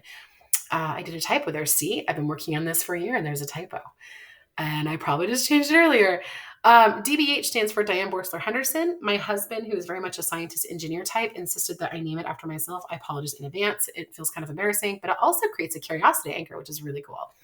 So 10 covert DBH mechanisms, okay, that anchor superiority, trigger the by-mind sequence, and ignite the box 3 win. Okay, so step number 1, we're going to create our sales fuel mechanisms that anchor omega status, right? What's omega? Omega is God. That's like a God status. At first I was calling it alpha, and then I was like, no, it's really omega. Like, the alpha product's a little bit different. We're doing omega product sales fuel, right? So that puts you in the position where it's like, you're the God product. You're the obvious one to buy. It helps you rocket beyond box number 3 so you can win the sale. And again, I've uncovered 52 of these mechanisms, like reverse engineered, to see what I'm doing differently than everybody else. And some people use 1 or 2 of these everywhere, like every once in a while, but they don't really know how to do this. So I originally had 7, and then I kind of kicked myself because there's 2 that I really wanted to teach you in addition, so I didn't change that. But there are 9 now that are easiest to understand and implement, and number 9 has a whole nother cool video on subliminal visual anchors that anchor trust and that trigger sales. So I'll tell you about that in a few minutes, okay? So covert mechanism number 1 is the HSPPA, which is the hypnotic superior positioning power anchors. And again, for me, I love the word hypnotic. My background, again, is in neurolinguistic programming, neuromarketing, conversational hypnosis, statistics. Like, I got into this because I wanted to change lives, and I saw this as a really effective way to help entrepreneurs be able to stay with their kids and like actually have a life. And I did that, like right before the Great Recession, which was not the smartest idea, but we made it through. So, like, I was really happy about that. Okay, so there's so many ways to use these, right? So you can like name it, claim it, define it, you can leverage it, you can anchor it, you can use it to trigger things. Like, I'm teaching you 3 today, but there again is a whole nother training in the 2022 Hypnotic Amazon listing, and also the 2000 training. And that's for the people that I was working on certifying, and 2 of them made it through, and 11 are still working on it, I think. Yeah, it's 11, because it takes a lot to get through that training. And then they're still just certified at a basic level. Like, they still don't, they're still working with me to achieve mastery. So anyhow, so it's in the 2022 training. And there's also an explanation for hypnotic anchors in the 2017 training. I've been doing this for a while, as I said. So even if you're like, well, you haven't been around for that long, you may not know me because I've been in a mom fog, and I've been 100% referral only until recently when my youngest finally turned 2, and I was like, okay, done with the baby thing. Gonna go out and like change the world for other parents. Okay, so what you'll need to create these, right, is you're going to need your list of features and benefits, that belief craft mind hackers blueprint, the logical levels you just created, and your best friend language template. And you're also going to want to have a copy of the basics that you give to your sales copywriter, which is like, or anybody who is creating sales assets, which are like the people who, are like your benefits, your features, your current claims, your positioning, and all those checklist items that you've now highlighted on your domination assessment. Okay. Don't forget to look at that. That's really important. If you have no highlights on there and you literally went through every single one, you're obviously in really good position as long as nobody else can copy anything you're doing. Okay. So, covert mechanism, HSPPAs, hypnotic superior positioning power anchors. Okay. So, one of the favorites, and you've probably seen me use this somewhere if you've watched any of my other training videos, is best tech available. Okay. So, we're not going to say it. We're not going to say we have the coolest technology available, or it's the best technology available, or it's the most advanced technology available, or most advanced for 2022. Nope. We're going to anchor it. Right. And the reason for that is because customers who see the traditional positioning that everybody else is claiming don't see it as differentiation. Okay, so we take the traditional positioning that customers want, right, like power, speed, etc., what it is that really turns them on about the type of product that they're buying, and then we combine that, right, with something that sounds really cool. So I don't know if you noticed here, but it's like cool product made up features like power siphon 3000x, and you can change the number. You could, but like if you talk about this and then you use this as a product name, or you use it as a feature and then explain like the power behind this, like you would a benefit, turn this part into a benefit, right? This is now your feature. They're going to look around and be like, power siphon 3000x. My subconscious mind says I can't find power siphon 3000x, but that other product had power siphon 3000x, and wow, that sounds really amazing. And so now you've anchored this in as being the best hack, right? It literally turns into a competition between you and those last three in that third box. Okay. And whichever one they think is like the best thing, the best hack, And this again is not like, this is not for name brand technology, although I've seen Anchor do this like without realizing it, which is pretty cool. Shout out to Anchor if you're listening. And if you've other tech clients have done this, I love like the super powerful like tech listings and sales pages. They're so much fun to write because they get to like this hoorah. Anyhow, I also love the really, like the really, I love all of them. Anyhow, so your second HSPPA is special for you if you are selling something in and on the body because you can't make claims. Okay, so I call this the claim no claim HSPPA, hypnotic superior position power anchor. So for example, don't copy this because I always create corny ones on trainings. I would never use something like this in real life, but I always create corny ones. Create an anchor, an HSPPA that makes them think of their outcome they want, right? So fat drain, like we all literally wish that, we had something that would just connect to us and drain our fat. Fat drain sequencing technology. Okay, so explain it. Strategically combines the most potent, powerful, easiest to uptake, and see, like, I'm going to tell you about the rule of three here in a few minutes. Potent, powerful, easiest to uptake, like ingredient names. Oops, go backwards. To promote a cascade effect that's more powerful when these ingredients are combined than alone, to support reduced appetite, aid accelerated metabolism, and provide the energy that gets you moving all day, or moving at the gym, or moving your body, right? And make sure you double check for claims. Like I said, my background's in legal medical disability, so we have a pretty good idea on what we can and can't say. And we constantly go through and do audits for people who sell things that are in and on the body to say, here's your risk level for being suppressed or taken off Amazon, or, like having your products burned by a 3PL because Google threatens to sue them, that kind of thing. It can get kind of scary out there, right? So claim, no claim, HSPPA. I also have a different one that's called a claim, no claim, which it's one of the mechanisms that I use that I don't talk about here, which is really cool because it's a way, and you can look it up. I'm sure you can find it. And if you can't on YouTube, you can come to our group that it's totally free, and it's the online product sales accelerator, right? And it's on Facebook. I think it's private. So it is private. It's set to private. We've got about like 900 really interactive people in there right now, and a lot of them are really high level sellers.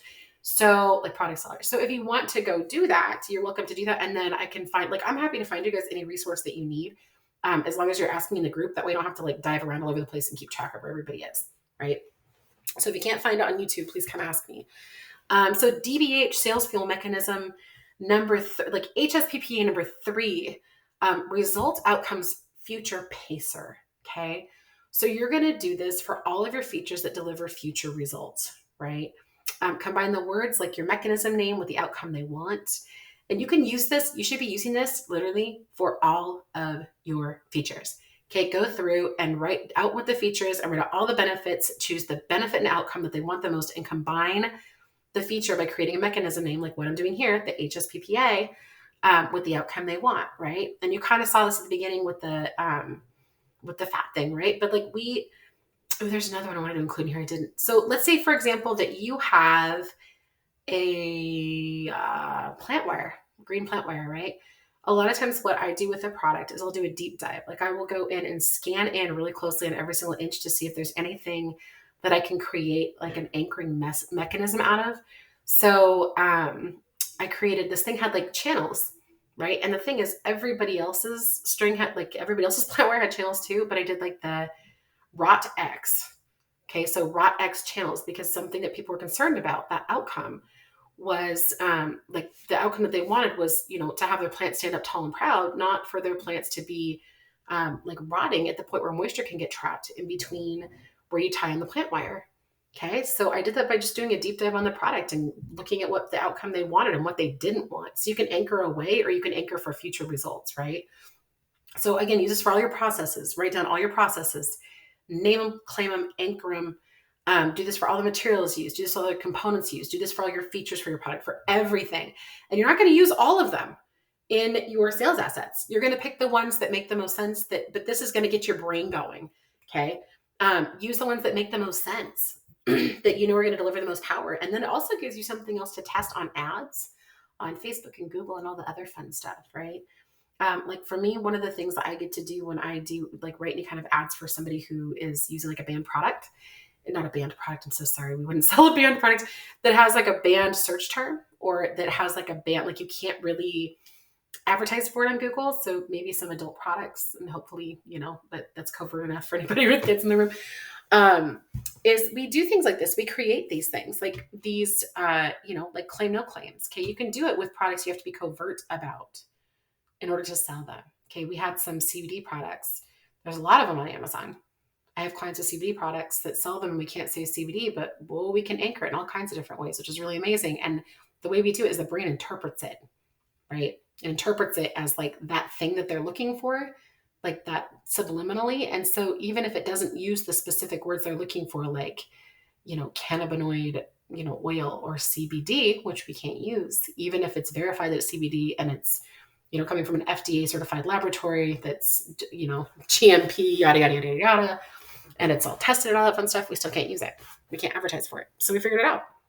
Okay. This is a really good way to be covert, right? Let's see here. There is an extended bonus training on hypnotic superior positioning power anchors. You can find it on YouTube or join the group and I will shoot it over to you, or someone who supports me in that group will do that. DBH sales fuel mechanism number 2, failure pacing self-assessment.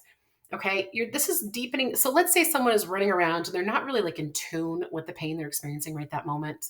And that sounds really hippie-ish, but again, like I'm a huge law of assumption and law of attraction person. So I'm trying to be in tune and like calm. It doesn't happen. I'm too excited about life, but I'm trying to be in tune. Right. So we need to like, they're not really with it there. They're not feeling that pain. So we need to deepen that pain and anchor what they're struggling with to that moment right now. So they buy right now. And then we also need to anchor this to your product as the go-to solution, right? So the reason it works is because you're making them self-assess. Okay, you're deepening and anchoring their pain. You're opening a nested loop. You're asking questions so the shopper's brain has to literally, it's like not having a drug. Okay, someone being addicted to a drug and they're not having a drug. Your shopper's brain has to look for the next reasonable answer to fill the question from their self-assessment in their brain. If you're self-assessing them, right, they have to feel it, like they have to fill it in as an answer and your product is right there. Okay, and the brain doesn't want to keep looking. It wants one answer. So when you anchor your product as the base by which they compare all of their products, right, you turn their high intensity words from their best friend language research into yes questions. Okay, an example from a real shopper testimonial from a forum was like, hey guys, I really need help. I just wake up feeling exhausted. It's like I'm tired but wired all day. I can't slow down my thinking enough to catch up on everything on my to-do list, right? This also, again, we did that best friend language research, right? That's what this came from. So this was right off of a form, and you can see this right here. Just wake up feeling exhausted. It's like I'm tired but wired all day. Okay, these are really intense words: exhausted, tired but wired. can't slow down my thinking, catch up on everything on my to-do list. So an execution example of this, right, would be to turn these into questions. Okay. And again, you want to go through and do a lot of best friend language research to say, okay, these are the words I'm actually seeing repeated, the high intensity words I'm seeing repeated. Okay. So execution example would be wake up feeling exhausted, question mark, tired but wired, question mark, can't slow down enough to catch up on your to-do list, question mark. And what you're doing is you are literally saying, like, you're anchoring that pain. And then right after this, you're discussing why your solution is superior to solve these problems. Okay. And when you do that, whether you use this as a headline or using it as a bullet header, like to start, your bullets on Amazon, or whether you're using this in an ad in a linear fashion, like this goes on top of this, which goes on top of this. Like, I mean, obviously I've been doing this for a really long time. They're going to look for the next solution, the next thing, because you've opened a nested loop in their brain and it's like a drug. They have to get the answer. Okay. That's a really good one to use. It's also a brilliant one to use if you're selling something that you can't make claims about yet again. So supplement products, medical products, in and on the body, anything financial, like getting out of financial system. You can use that because you're not making a claim, right? What you're doing is you're asking them questions. You're not directly tying it to it, consciously, visibly. You are, and if you want to know how to do it, like, you're never going to mention this stuff when you're claiming things in your product. You're going to anchor this as what your product does. And then you're just going to talk about your product, and don't say that it solves all those problems. You're going to talk about the superior things about your product, right? Does that make sense? It's kind of genius. We've used it a lot and we've never once gotten in trouble for it. And again, got thousands of products working in that specific, like those specific product types that are high compliance, and they're also highly competitive, and you can't make claims. And it's a good way to get around it. Okay, now you're going to turn that thing into your DBH sales fuel mechanism number 3. See, exponential. Okay, biggest pain recall trigger, right? Why it works: if they aren't struggling with the problem right that second, this creates an active recall trigger in their subconscious mind that makes them re-experience the pain, the emotional pain, psychological pain, physical pain they experienced previously. So you can close the nested loop with your product as the answer. This is another way to run the last one. Do you remember the last time you felt? And then just insert those questions, right? Do you remember the last time you felt exhausted, tired but wired, that you couldn't slow down enough to catch up on your to-do list, right? Okay, you just insert those right here. See, I even made you guys templates so you can start implementing this right away, right? Okay, so then you're going to turn that into the long time suffering solve it now trigger. Okay, and this one is like if you're dealing with a lot of really skeptical people, or it's been a long time since they have, how long has when the shopper requires both deep sympathy, that you understand what they've struggled with intermittently for a long time, and a reminder that this problem keeps occurring and they need to take care of it now before they experience it again. Okay. This works extremely well for problems, like I said, intermittent problems, like your monthly cycle, or men who have challenges when they're stressed, or things that are triggered by weather, or kids are home from school, you need something for them to do, they're driving up the wall. This, because it still opens the nested loops, you can close it with your product as the go-to solution. But what this is actually doing is it's reminding them, we need to do this now. How long has it been since you haven't felt? And then just insert those other questions. Okay, so you've now figured out 3 different ways to use this. 4 actually, plus there's the bonus too. And you can also go watch the other HPP SA training, or HSPPA training. Okay, DBH sales fuel number 5. Instant gratification outcome trigger. Guys, if you are not using this for your brand story on all of your Amazon listings, across all of your products, everywhere you sell them, I need you to stop your life. Don't source another thing until you learn to use this. Okay, I even made you the whole, look at this, the whole template for it. Okay, this is a big template to give away. Okay, I charge like $1,000 to create these. It's because I know how to fill in the blanks because of some of the research stuff that I taught you today, right? Okay, so you're creating an open nested loop story, which is traditionally an NLP thing or a hypnosis thing, right? And really, you're literally going through this. You're talking about how you once were where they were. You struggled to find the solution to solve the problem. So I went to every, XYZ, every doctor, read every scientific article, and then insert the most dramatic thing you can consider doing, even considered surgery, because whoever the expert was that told them to do it said it was the only way to stop what they were suffering from. And just to pause for a second, you don't have to use your own your own story. You can use a customer story. You can use a story of a family member, why you created the product. Many people do make up a story that helps them, because what you're doing is you're helping them to buy the best product for them. You know your product is superior. So you're showing them, like, you're positioning this as like giving them instant gratification, giving the brain instant gratification that you've solved this problem already with this product. And so their brain is saying, I've solved this problem already with this product. Oops, there's a gap here. I need to buy this product, right? You're creating a gap. Okay. Just like you're creating the gap where the body wants the drug of, I need the answer. You're not creating the gap of like, I need the product. Okay. So it's going through, like, read through this. That there was only one that my expert said it was the only way to stop what, insert in the brackets what they're suffering from, and insert in the brackets, get the outcome they want. At that point, I was absolutely desperate. So I did, and you can insert a different word besides desperate from their best friend thing. I was absolutely livid. I was absolutely frustrated. I was absolutely in tears. I was absolutely, you know what I mean? That's the best friend word. So I did what any intelligent, smart cookie, smart person, mom, dad, whatever their identity is that you need them to use, but don't use a demeaning identity. Always use a positive identity. Okay. Like intelligent person, smart cookie, college educated professional, whatever aligns with your people who are buying your product, who refuses to sit around complaining about the problem without doing anything about it would do. I decided to create my own. Ding. You are now the expert. And now their brain perceives you as the expert. Okay. So that's like, you've almost closed the loop.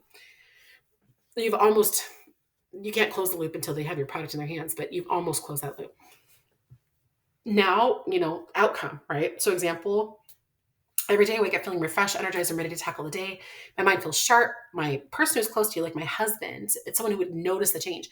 Like my husband says, I'm happier than ever. And I'm fitting into my clothes I haven't worn since I was whatever the believable age was, or first married, like anchor a nostalgic life event that most people go through. Okay. Before I had my first child, before, I'm 41 now, before I was, oh my goodness, it sounds so crazy to say that. Before I was, 25, when I was still in college. Why this works is because it creates a feeling of instant gratification. Okay. It drops their subconscious mind's barrier to their buying defenses.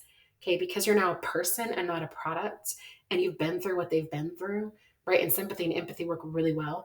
And for all the same reasons, the last 3 anchors worked, right? And again, if you aren't using this for your brand story, please figure out a way to infuse it. It's really important, especially on high competition sites where it's really hard to get people to stop feeling distracted, to stop scrolling, and to read something. And once you give them instant gratification and they're missing the product as the gap, this works incredibly well. And everybody tells you stories work well. This one works the best out of all of them that I've worked on.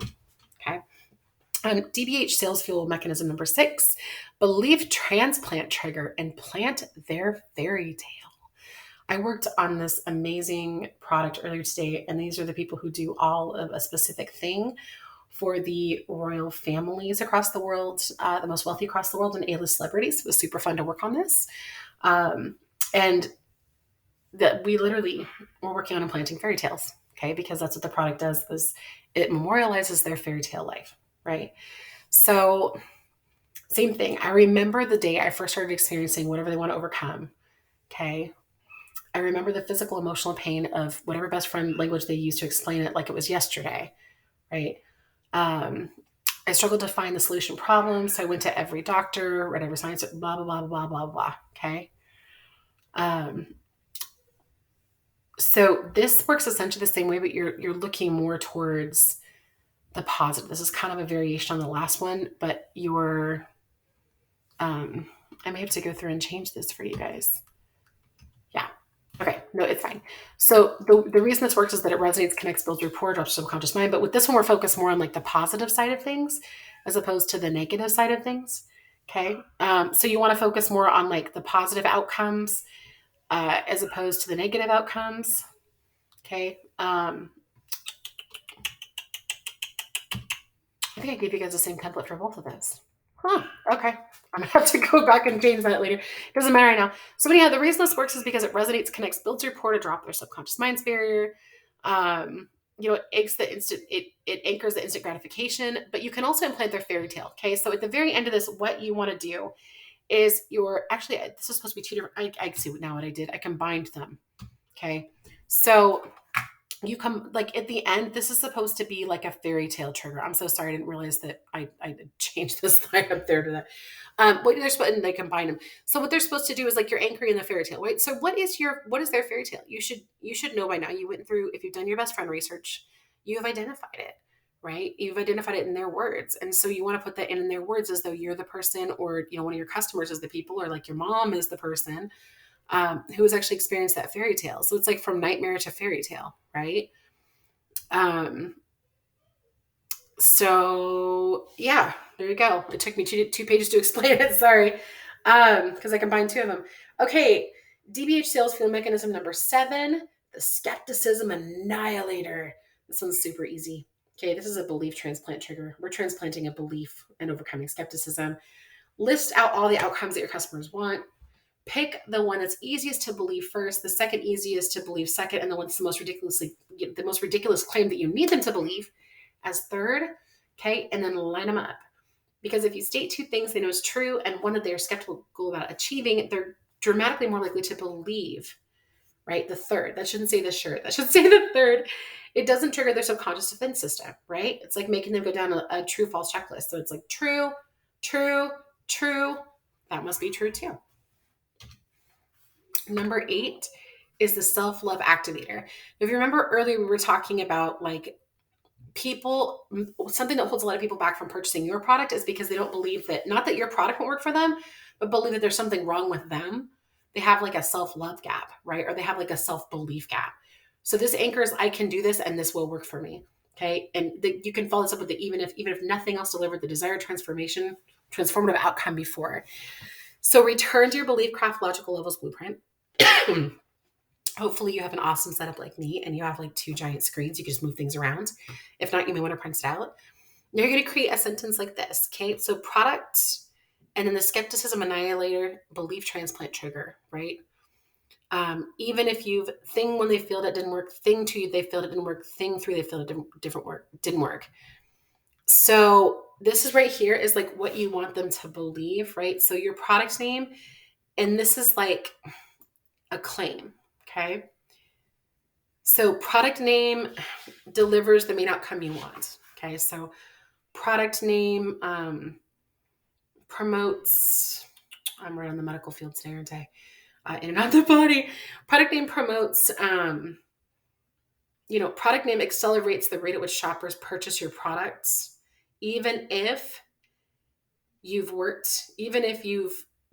optimized your listing already, even if you've increased your traffic, and even if your product is a different color than everybody else's, right?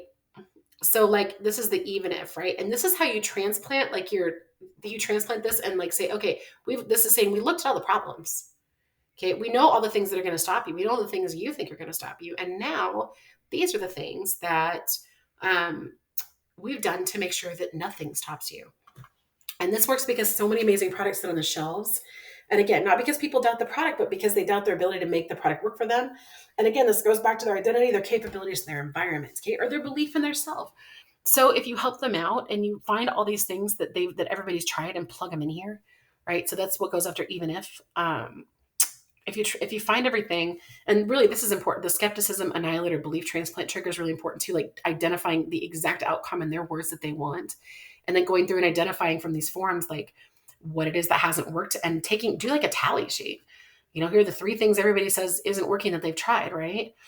So products, let's say it's Atkins diet. Atkins diet promotes a 10% loss in white fat mass within 30 days, even if you don't exercise. Even again, this is not, I'm not encouraging this, because a lot of these are like medical claims. Even if you don't exercise, even if you can't get off the couch, and even if the only thing you know how to cook is an egg, right? But that would be assuming those are the 3 things that people have already tried. Okay. So that is number 8. Number 9 is subliminal visual activators. Okay. These are trust triggers and anchors, things that you put on your graphics, backgrounds you use behind your graphics, people that you use to anchor in specific things. And there's a whole nother training on that in the group.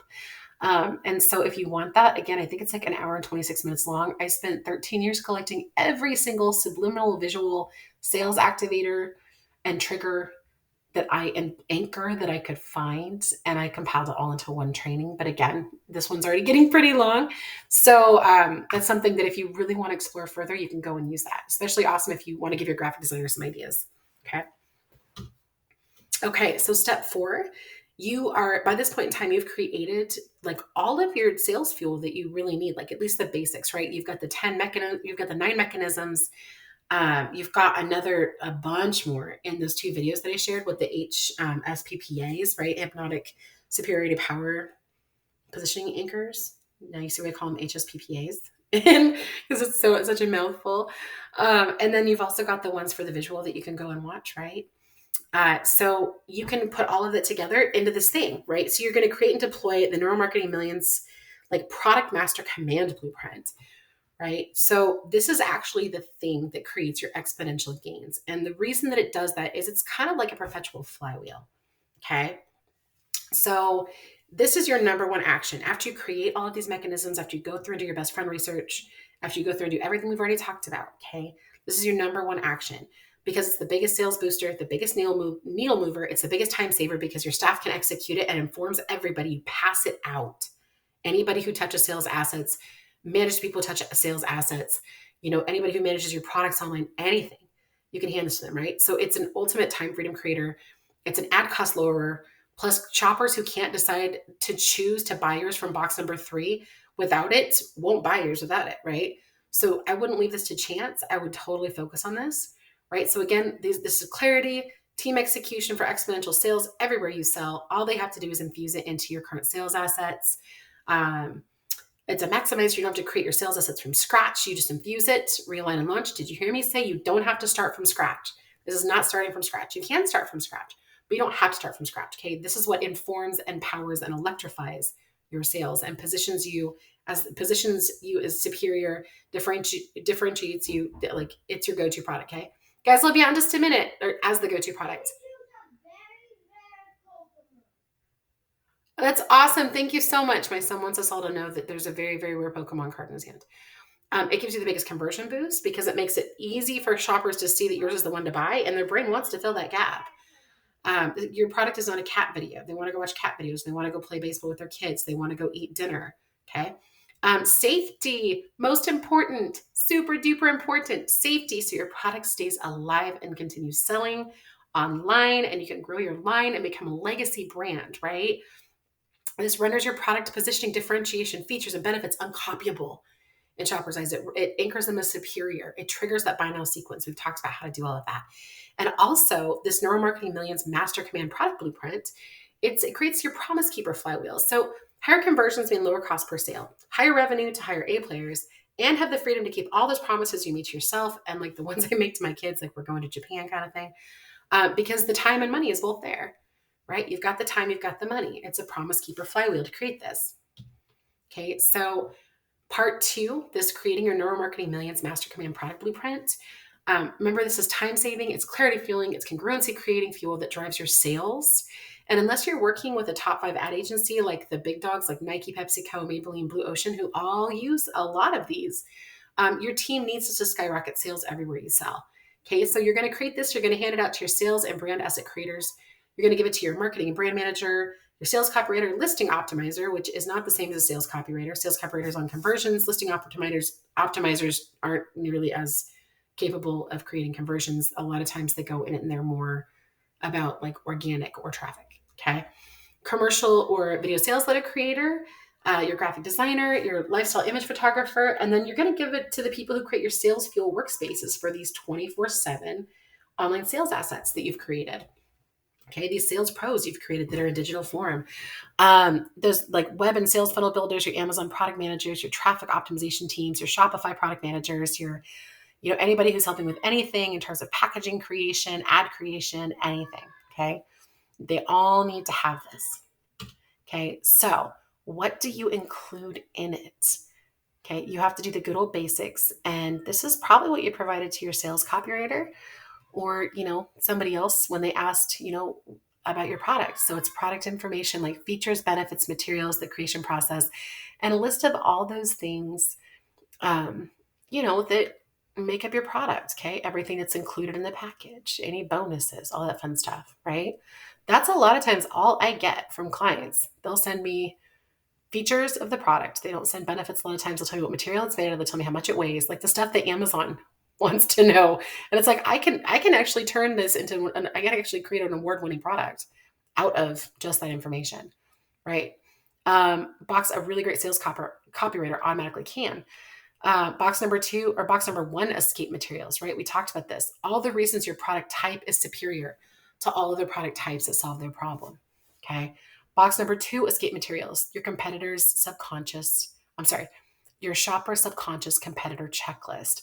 So all the things, all the benefits and features and claims your shopper must check off for all the products in their minds, like all of the product solution types they've chosen. So like you're selling exercise bands, someone else is selling exercise bands. Okay. Before you move from box 2 to box 3.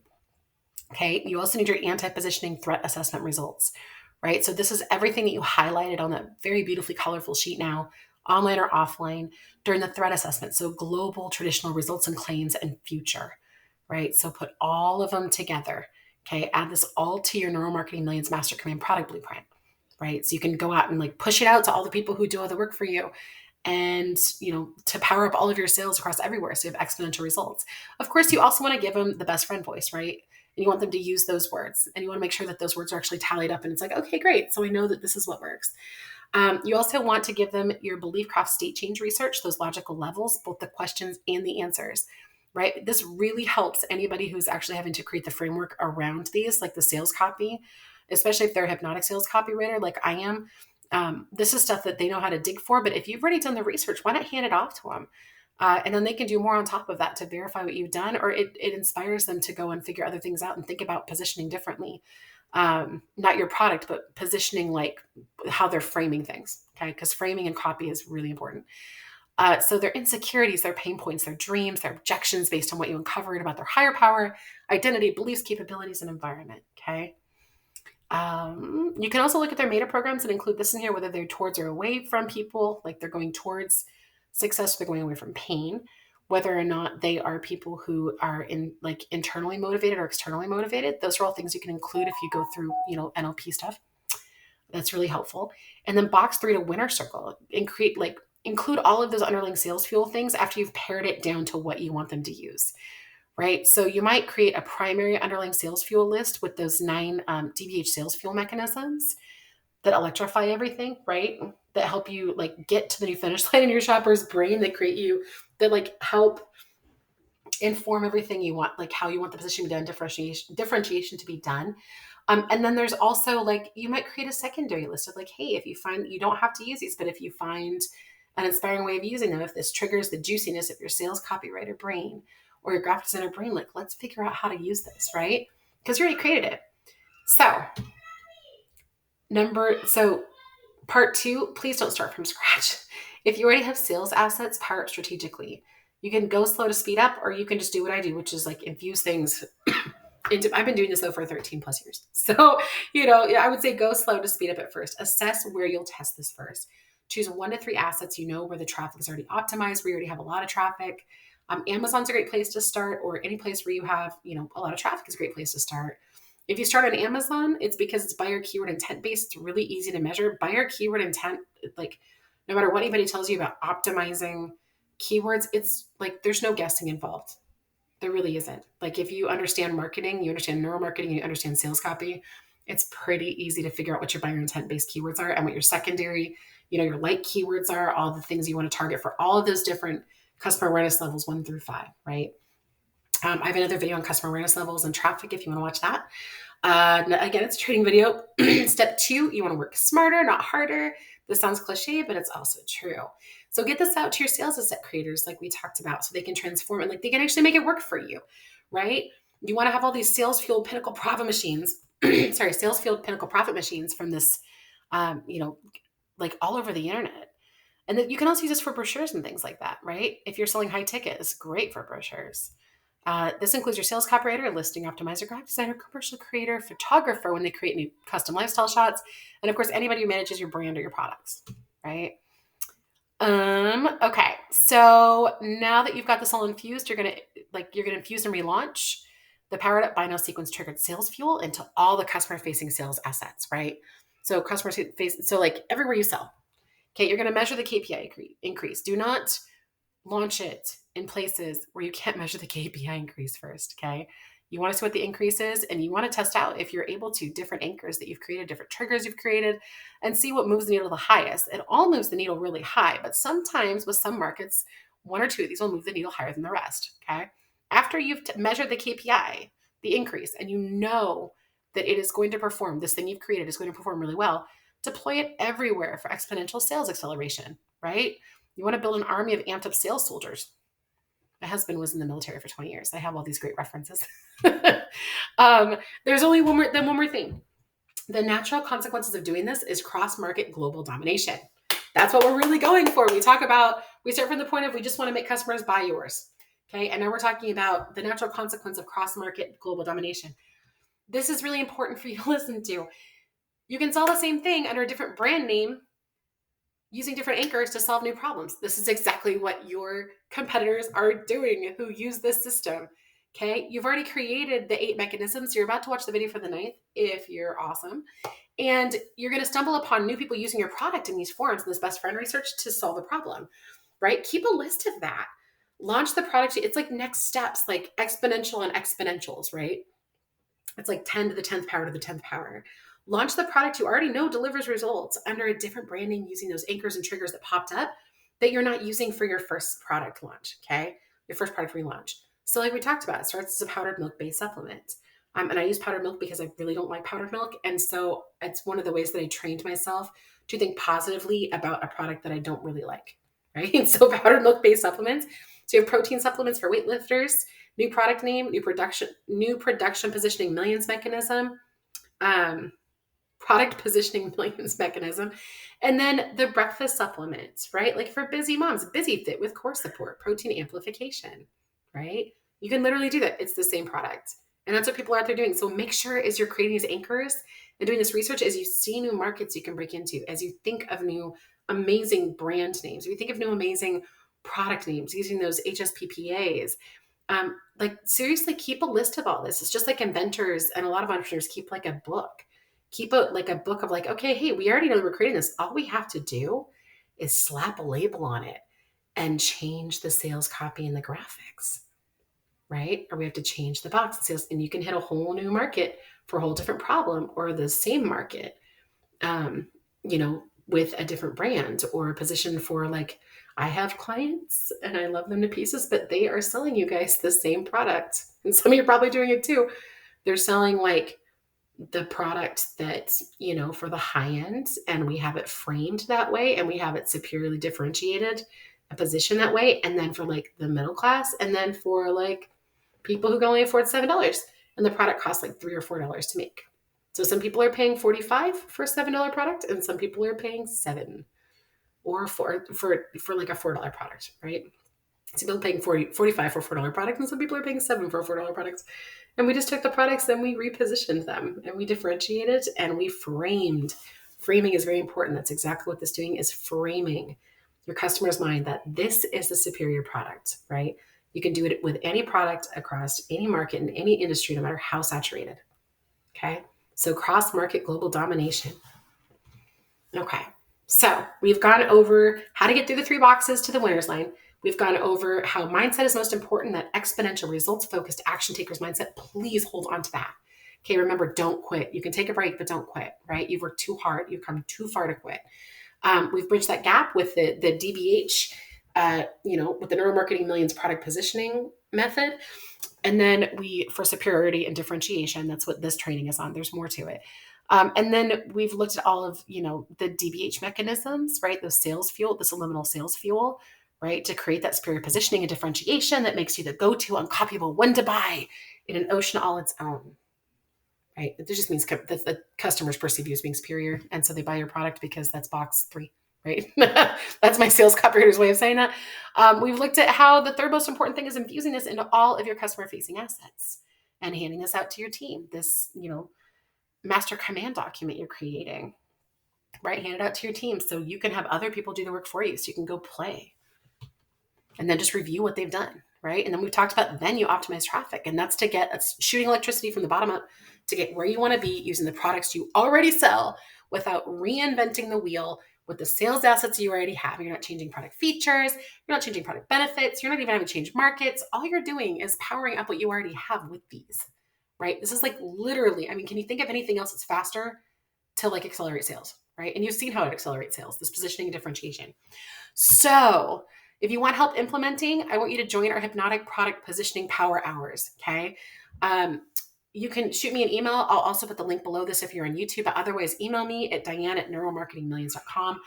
Obviously, there's a lot of ways that I can help you implement this, and I can help you with hypnotic sales copy and Amazon listings and all kinds of stuff. So if you are stuck and you want to either join our like implementation accelerator mastermind and mentorship, which is a 90-day thing to accelerate you through multiple products, doing this for like a whole line of products, with a minimum of one per week as a group, right? Because a rising tide lifts all boats. You can totally join in on that. That is a paid program. Okay. Obviously, because you get my attention one-on-one versus like if you show up and you're there on time for the power hour and you're like the first one, second one, third one there, I can help you. Right. The most personal attention is the strategic product positioning millions consulting. Right. And that's where we go through one-on-one, like we're working just together, not in a group, one product at a time on a strategy call, like strategic consulting to like uncover this positioning. And then I go back and I create all of this stuff for you. So you can hand out that master command blueprint, right? The fastest results is usually for exponential revenue growth everywhere is, like having me, not exponential revenue growth, like for one product, is having me complete this master blueprint, right, for you. I can totally do that. I don't offer that to everybody. And I can explain why, if you contact me, and you reach out and you want help implementing. The favorite of everybody's are these unlimited product groups, because they're learning so much about implementation and positioning and like hypnotic differentiation and like exponential growth. And then their other favorite is I just do it all for you, is, your top 1% internationally ranked sales copywriter. And I create all this and, anything you need. Right. And that's not limited to anything. Like anytime you need to change a belief, you need to sell something, or you need to figure out how to turn something into something that makes you money. Okay. So if you want to, you can request a quote. If not, I really, really, really want everybody to consider, if you want to implement this, like contact me about getting into this group and I'll let you in. Right. And also enjoy the free training videos on YouTube. If you really liked this, I would love it if you're on YouTube that you like and you follow and you comment which product you use this on first below. And if you comment on a product that I feel inspired about, then I will go through and drop some of these in for you. And you can post questions down there too, okay? But mostly join the group, because that's some place I live in to help people every single day to implement this amazingness that makes customers, or turns, like makes shoppers buy yours, right? You want to make them buy yours, right? Using superior positioning differentiation. This is Diane.Boerstler Henderson. I am signing off because it's 5:44 p.m. and I gotta go eat dinner with my kiddos. Thank you guys so much for being with me, and I really look forward to helping you in whatever way I can.